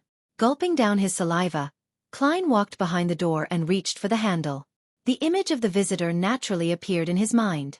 It was the handsome but not masculine red-eyed vampire, Emlyn White. There's no need to rush him at all. What a man of his word. Klein opened the door and smiled. "Good evening, Mr. White." Emlyn raised his chin, letting his impatience show in his expression. He was about to say something when Klein looked at his brown clerical robes and said with a knowing smile, "You just came over from the Harvest Church? Who was the one who said he could resist last night?" Unable to maintain his gentlemanly demeanor, Emlyn gritted his teeth and said, that old man. Damn it, how do I get rid of this inducing suggestion?" Before Klein could reply, he patted the clothes on his chest and said with a stern face, "Take me to the patient. There's a good dinner waiting for me." As he spoke, he sniffed indiscernibly, as if he had smelled something. Klein picked up his coat and hat without saying another word. "All right, I'll take you there now." After closing the door and taking a few steps, he cautiously asked, "Do you have a certificate to practice medicine? How else am I supposed to convince Lawyer Jurgen to allow Mrs. Doris to take the medicine?" Emlyn looked up at the sky at a 45-degree angle and said, "I don't need those papers to prove my abilities." Before Klein frowned, he casually added, "It's too simple. I obtained it easily by going through the process." This tone makes it sound like he's rather proud of receiving a certificate for practicing medicine. Klein smiled without a word. Looking at the wet ground in front of him, Emlyn casually said, "Do you know what I like most about Backlund?" "What?" Klein responded without any curiosity. Emlyn chuckled and said, "The persistent gloomy sky with fog that blots out the sun. This allows me to go out during the day without feeling too much discomfort. It's great except for the air." In other words, the sun really would deal certain damage to vampires? Fortunately, I thought of this yesterday and didn't bring the sun brooch with me. Otherwise, I wouldn't be able to communicate with Emlyn. Klein seemed to gain an understanding. As they conversed, they had already arrived outside the Jurgens, and Klein went up to ring the doorbell. After a while the door opened, and Mrs. Doris, who was dressed thickly at home, said with pleasant surprise, "Mr. Detective, I wasn't expecting you." Brody the black cat crouched to the side, looking at Emlyn warily, as though it felt that something was amiss about him. Klein pointed to the vampire beside him. "I became acquainted with a doctor who's good at treating lung diseases, so I've asked him to come and give you a checkup. Let me do the introductions. This is Dr. Emlyn White." "Is that so? You still actually remembered this. What a good child." Doris happily invited the two inside. "Child." Klein's mouth twitched, but he didn't say anything in the end. On the way into the living room, Emlyn whispered, "The patient's problems are irreversible. She's very old and rather weak. Even if I give her the medicine, she would only be able to live through this winter. She would pass away in 3 to 5 years. Unless she's given an immortal potion or the like as spoken in the legends, that's all that can be done.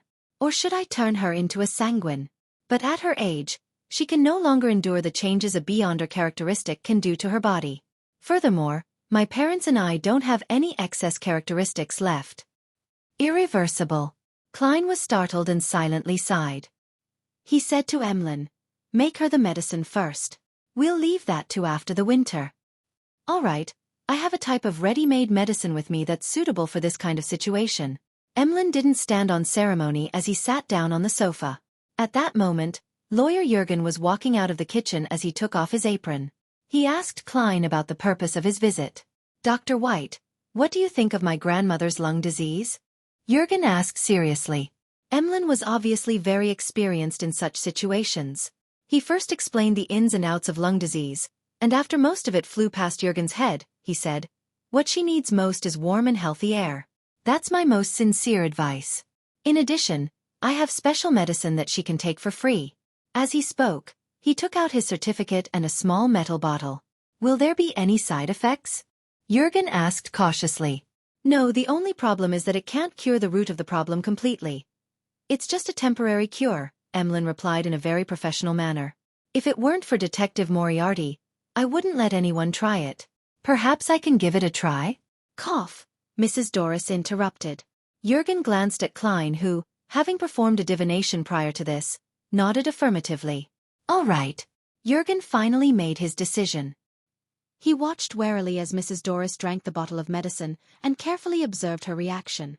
There wasn't much change to Mrs. Doris at first, but she gradually began to feel her breathing lighten. She stood up and bent down to pick up the cat. She happily said, "I feel much better." Seeing this scene, Jurgen's usually stoic face had his lips curl up slightly. However, Klein was thinking about the 3 to 5 years. He curled a smile and sighed to himself. "This can also be considered a type of magic show, I guess. Using beyonder powers to create fake outcomes to make the audience happy." Chapter 372. Missing case. After waiting for more than half an hour and confirming that nothing unexpected had happened, Klein and Emlyn White left Lawyer Jurgen's house and proceeded in silence, each of them preoccupied with their own thoughts. Soon, they arrived outside 15 Minsk Street. The vampire, Emlyn White, put his fist to his mouth, coughed lightly, and said, "The payment has been paid. I hope we won't meet again in the future." "That sounds pretty cool, but Mr. White, have you forgotten something important?" Klein smiled politely. "I will visit Bishop Utravsky every now and then, and I hope you will not be at the Harvest Church when the time comes.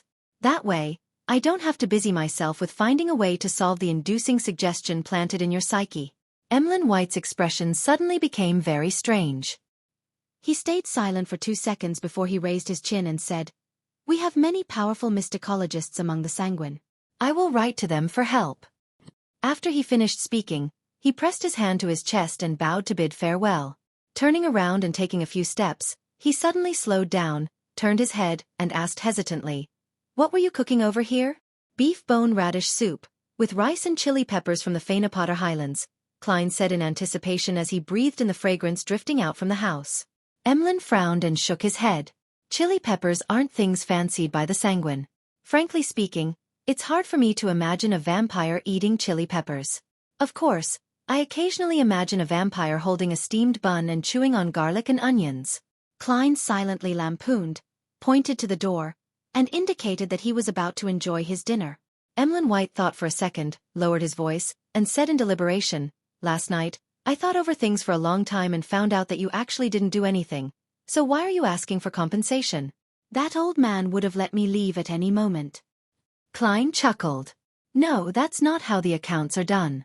Your parents assigned a mission to find you, not to save you. In the end I found you. According to the agreement, the reward should belong to me. Besides, if I hadn't reminded you, you might have stayed in Harvest Church for weeks or months before you realized that you were free to leave. Furthermore, you wouldn't have noticed the seed planted in your mind." "Are you hinting that my intelligence isn't up to par?" Emlyn's face twisted. "No, I'm saying it directly." Klein smiled but didn't say anything else. He just opened the door and went straight to the kitchen, his mind full of the clear and alluring soup, the white rice, the soft yet chewy beef, the marrow hidden deep in the bones, the sweet, refreshing radishes with meaty flavors, and the shredded chili from the Fainapotter Highlands. In the spicy hot shreds, there were also pink rose salt and green parsley leaves. On Thursday morning, as promised, Klein went to the value-for-money coffee shop in East Borough. Old Kohler, who was still wearing the same thick jacket as before, was sitting in a corner, matching tea that barely tasted like tea with a loaf of black bread. Klein came in front of him, took out the things he had prepared long ago, and pushed them towards him. It was payment consisting of 2 5-soldi notes, 4 1-soldi notes, and a handful of copper pennies specially designed to increase the effect of the payment. Old Kohler stared straight at them for quite a while before finally reaching out his right hand to take them with a tremble. He looked at the money over and over again, raised his hand to wipe his eyes, and squeezed out a smile. At the dock, we carry the heavy goods and do some troublesome cleaning with our feet in the cold and dirty water. Only for 1 soldi a day, and there was a total of 15 soldi here. Klein listened in silence. A few seconds later he said, "What have you heard recently? What did you notice?" Old Kohler put away his payment, took another sip of his tea, pinched the corners of his eyes and said, "I've met a lot of dockworkers, and I've reconnected with friends I used to know when I was a tramp. Some of them have found employment in factories, and some of them have been switching between the workhouse and the parks. Heh, just like how I was in the past. Recently, there has been a rumor from who knows where that since we believe in one of the 7 gods, why don't we directly pray to the creator of everything? It's said that he didn't truly pass away, and he remains in everyone's body and in all things. Praying to him will result in our redemption. Not only will we enter his kingdom after death, but we will also have a better life before death. For example, we don't need to work so hard, and we can have butter and oily meat every day." Is this some theory the Aurora Order has spread about the fallen creator? After what happened to Lenivus, they've begun to pay attention to the poor in East Borough, the dock area, and the factory district, hoping to use them for certain purposes. I wonder if the 3 churches have noticed this. They probably have. Klein tucked a piece of butter between 2 slices of toast and took a bite without knowing what to expect. Old Kohler went on for a while before saying, "Mr. Detective, according to your instructions, I paid attention to the female textile workers. In the end, with the help of the police, their struggles failed. But, the leaders became the factory supervisors, and a third of them lost their jobs. Some of them are actively looking for new jobs, some have become street girls, and some have gone off somewhere. The entire East Borough is in chaos." If this was the situation when Rear Admiral Hurricane Kalangos came to Backlund, he could come to East Borough to kill 1 or 2 people every day without anyone discovering or noticing the act. Klein sighed in his heart. Old Kohler continued to recount what he saw and heard daily before saying, "By the way, Liv's youngest daughter has gone missing." Liv? Klein was certain that he had never heard of the name. Old Kohler then said in realization, "She's the laundry maid you and Mr. Reporter met last time, the one who was arguing with someone. She was always at home doing the washing with her 2 daughters, but yesterday, when her 2 daughters were returning home from delivering the laundry, one of them ended up missing. The younger one. What a pity. She's been a widow for years, and she has always been counting on her 2 daughters, and now, sigh, the police in East Borough definitely won't look too hard for her." Unlucky people tend to meet with even worse situations because they have no ability to resist danger or change their environment. This phrase suddenly flashed through Klein's mind. After a few seconds of stone-like silence, he said, "Take me to see them. I'm a detective, so maybe I can help them find her." "They have no money," Old Kohler reminded him. Klein picked up his hat and cane and said, "I occasionally do volunteer work too. Cherwood Borough, in the apartment which the 2 ladies originally rented." Zio had resumed her life as a bounty hunter, and Furs hastened the pace of her new book, hoping to save the money needed for the Beyonder ingredients required by the Trickmaster potion. But writing a book wasn't something one could write that easily. Furs scratched her hair irritably and decided to go out for a walk to seek out inspiration. As she walked, she found that she had unknowingly returned to a familiar place. Diagonally ahead of her was the Yosefov Clinic, a fairly large private clinic where she had first worked. After staring at it for a while, Furs thought of the old lady who had guided her into the Beyonder world. She turned into a small alley on the right and took a shortcut to a nearby street. The 2 sides of the street had leaves fluttering down the parasol tree. It was a relatively quiet place. Furs remembered that the old lady lived at Unit 39. Back then, she would occasionally visit personally to deliver medicine, give injections, or even to help with the daily chores. It's almost been 3 years. That place should have been rented out again. There might have been several changes in tenants. I still remember when I came to tidy up the items she left behind. I discovered many notebooks about mysticism. Furs walked under the nearly barren parasol tree and slowly approached Unit 39. As she recalled her past experiences, she gradually gained some inspiration for writing. At that moment, she saw an old man in a heavy woolen coat and a black half-top hat standing in front of Unit 39. He had rung the bell 3 times. After a few minutes, seeing that no one was opening the door, the old man with blue eyes shook his head and turned around. He whispered in puzzlement, "Still no one." He suddenly noticed Furs, who was looking at him from nearby. He hurriedly walked over, gently and urgently smiled, and said, "Beautiful lady, do you live in this district? Do you know Libero and Elisa?" "Elisa? Isn't that the old lady's name? There haven't been any tenants in this house lately?"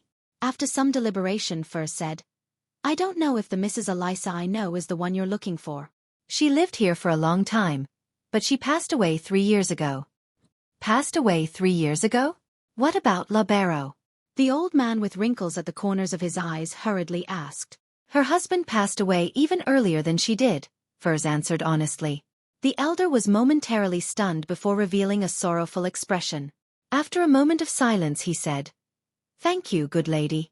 I am the elder brother of Libero, and I've been living in Mid-Seashire all this time. As I haven't received any letters from them for a long time, I decided to come and pay them a visit. Can you tell me what happened to them in the past few years?" Mrs. Elisa's husband's elder brother. Could he be a descendant of the family she spoke of? Furs suddenly snapped to her senses and replied with a smile, "No problem." She quickly thought through what she could and couldn't say. The elder pointed behind him and said, "There's quite a nice coffee shop over there." Klein once again stepped into the humid room of a slightly old apartment in East Borough. He saw the woman who had quarreled with the street girl last time over her contempt towards her profession. She was standing in a pile of clothes. Her wrinkled face had lost a lot of its spirit, she lost her laborious drive, and she looked lifeless. As for her eldest daughter, the 17 to 18-year-old girl who was sitting by the bed and washing clothes, she kept sobbing. "It's all my fault. I didn't watch over her properly. I shouldn't have taken her into the secluded alley. She even said that she was going to learn a few more words at the free school tonight. It's my fault, it's all my fault." Liv suddenly regained her senses and turned to look at her eldest daughter. She wiped away her sad expression and berated her fiercely. "What are you crying for? Get up and wash the clothes. Do you want to starve? Do you plan on not even being able to attend the free school?" After screaming, she saw Klein and Old Kohler at the door. "Old Kohler, this is?" she asked doubtfully. Chapter 373. Search. Old Kohler seemed to be slightly afraid of her ferocity as he subconsciously took a step back. "Liv, this is a detective, and he wishes to help you find Daisy." Liv's wrinkled, peeling face turned to Klein and said coldly, "We've already made a police report." Although she was perhaps in her 30s, she looked to be in her 50s. Klein looked around the room where many wet clothes hung. He vaguely remembered the last time he was here. There had been a 13 or 14-year-old girl, carefully holding a crude homemade iron to iron the clothes which had wrinkled from being hung to dry. Her hands had been covered with burns. "She's the missing Daisy." Klein looked back at the laundry maid, Liv, and said in a neutral tone, "Do you believe that the East Borough Police will really be looking for Daisy?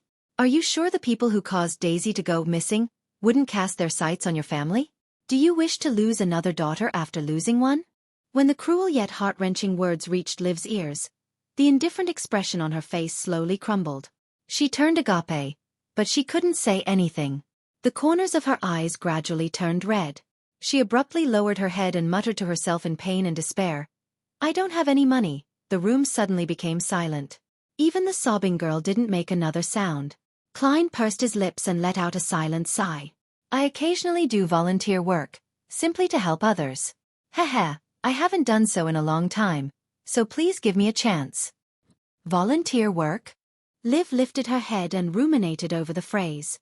Klein nodded slightly and answered, "The job will be done pro bono. No, it is not completely free either. Kindness will bring me great satisfaction. Since you have no other solutions, why not give it a try?" Liv was silent for a moment. She raised her hand, which had wrinkled from being soaked in water for an extended period of time, wiped her eyes and said in a low voice, "Mr. Detective, you really are a kind and good gentleman." Her voice suddenly became choked with sobs. "This was what happened. At midday before yesterday, at noon, Daisy delivered a load of washed laundry under Freja's lead. It was just outside Eastborough, and they needed to cross several streets. In order to rush back for lunch, Freja had chosen a secluded alley, but a momentary distraction left her realizing that Daisy, who had been following her, was gone. She retraced her route but never found Daisy, and Daisy hasn't come back yet. Where did this happen, Freja? The girl named Freja had already stood up. Her eyes were red and puffy. She sobbed and said, right here in Broken Axe Lane, Mr. Detective. Will Daisy be all right? Probably, Klein replied without much of an expression. He looked around and asked, do you have anything that Daisy often carries? I can borrow a police dog. It has an excellent sense of smell and can be used to find a person based on the lingering scent. No. Liv thought for a moment and said with a sad expression. Freja once again shed tears. She felt as if the situation had turned into one of despair once again. Suddenly she blinked and said, wait, there's something. Daisy's vocabulary book. Vocabulary book? Old Kohler asked. Liv sniffed and said, I make Freja and Daisy attend the free school at night. I can keep washing clothes, but they can't always be doing the same.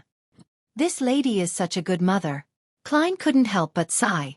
The free classes offered at night were set up by the 3 major churches or some charity organizations.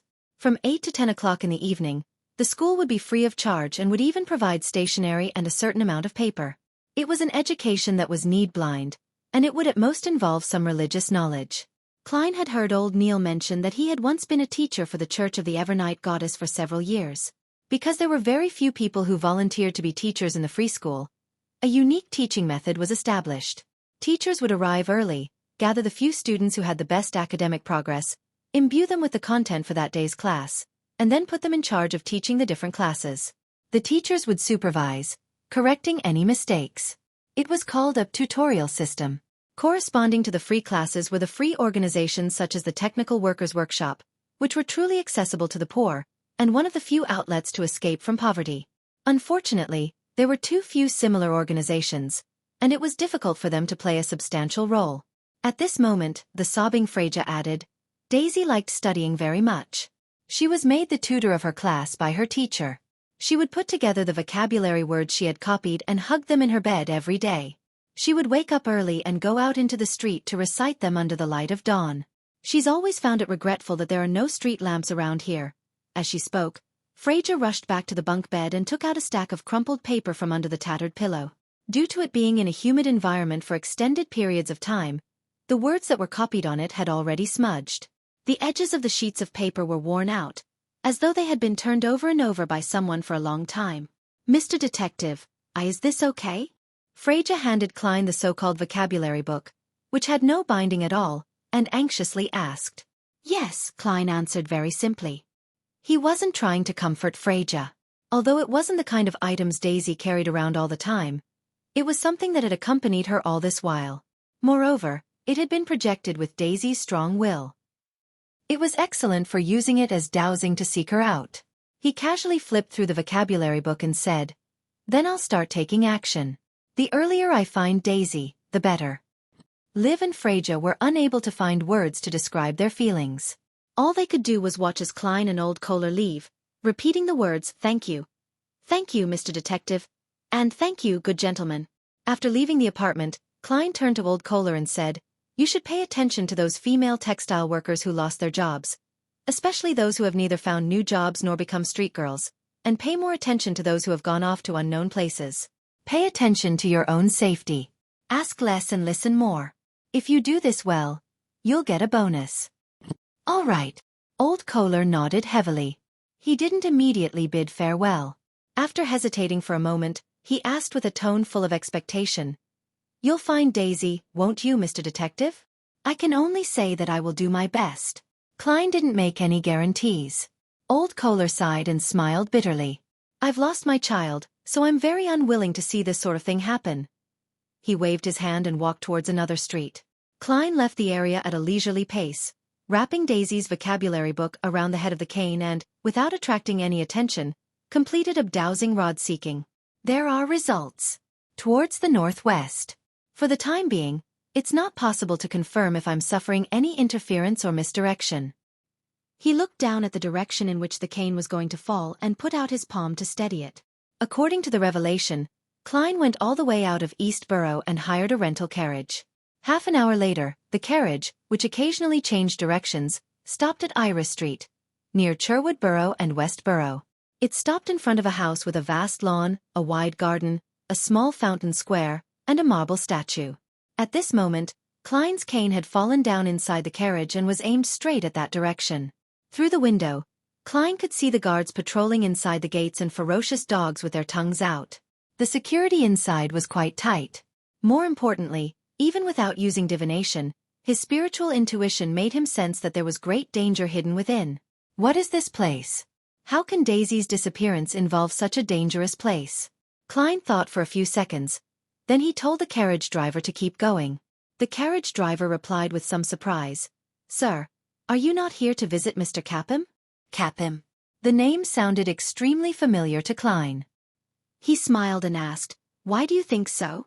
"There will always be people coming out from East Borough who ride in my carriage all the way here." "Heh heh. This is the home of the rich and powerful Mr. Capham," the carriage driver casually replied. East Borough. Capham. Tycoon. Klein suddenly remembered who Capham was. There were many rumors that he was the leader of a bloody criminal organization which was stained with blood. He was involved in the disappearance of many innocent girls. And in reality, he was a tycoon who knew quite a few important figures. Without another word, Klein leaned back against the wall and half-closed his eyes. The horse carriage slowly moved forward. The luxurious villa was left behind as it disappeared from the window. In a small booth in a coffee shop, Furs already knew that the old man across her was called Lawrence Nord, who came from Mid-Seashire's Constant City and was a public school teacher. He didn't know that Mrs. Elisa's husband was dead, nor that Mrs. Elisa had inherited his estate and become a beyonder, much less know that Mrs. Elisa had left me her relics. Could he also be a beyonder? Does he have the ability to divine? After taking a sip of Fermo coffee, she organized her words and said, "I was a doctor at the nearby Yosefov Clinic, and Mrs. Elisa came to see me often." That was when her husband, Mr. Libero, had already passed away. Sometimes I would accompany her by chatting with her and helping her do things like. So in the end, she made a will, giving me her savings in cash. She donated jewelry, books, furniture, and other things to a charity. This was done under the supervision of her assigned law firm. Furs was telling the truth, but not the whole truth. Lawrence pinched his forehead and said, "What a pity. I don't understand why Elisa didn't contact me over all those years." "She didn't mention your name. She was vaguely dissatisfied with Mr. Libero's family," Furs replied frankly. Lawrence fell silent for a moment before saying, "Thank you for informing me. It has made me understand certain things. By the way, where are Libero and Elisa buried?" "Grim Cemetery." Furs took out a pocket watch and gave it a look before saying, "Mr. Lawrence, I still have things to tend to. I should be leaving." Lawrence didn't stop her. He got up and saw her off. After sitting down again, he rubbed his temples in distress and silently muttered to himself, "Libero is dead, and he didn't leave any children behind, and I don't know what Elisa did to his beyonder characteristic. Richard died at the hands of the Aurora Order. Sam doesn't even wish to contact us at all, having no interest in shouldering the responsibility of the family name. Will the Abraham family slowly disappear like this?" You're tuning in to the Xueqi's Martial Arts Saga YouTube channel. Don't forget to subscribe and join us on this journey to catch the most captivating stories.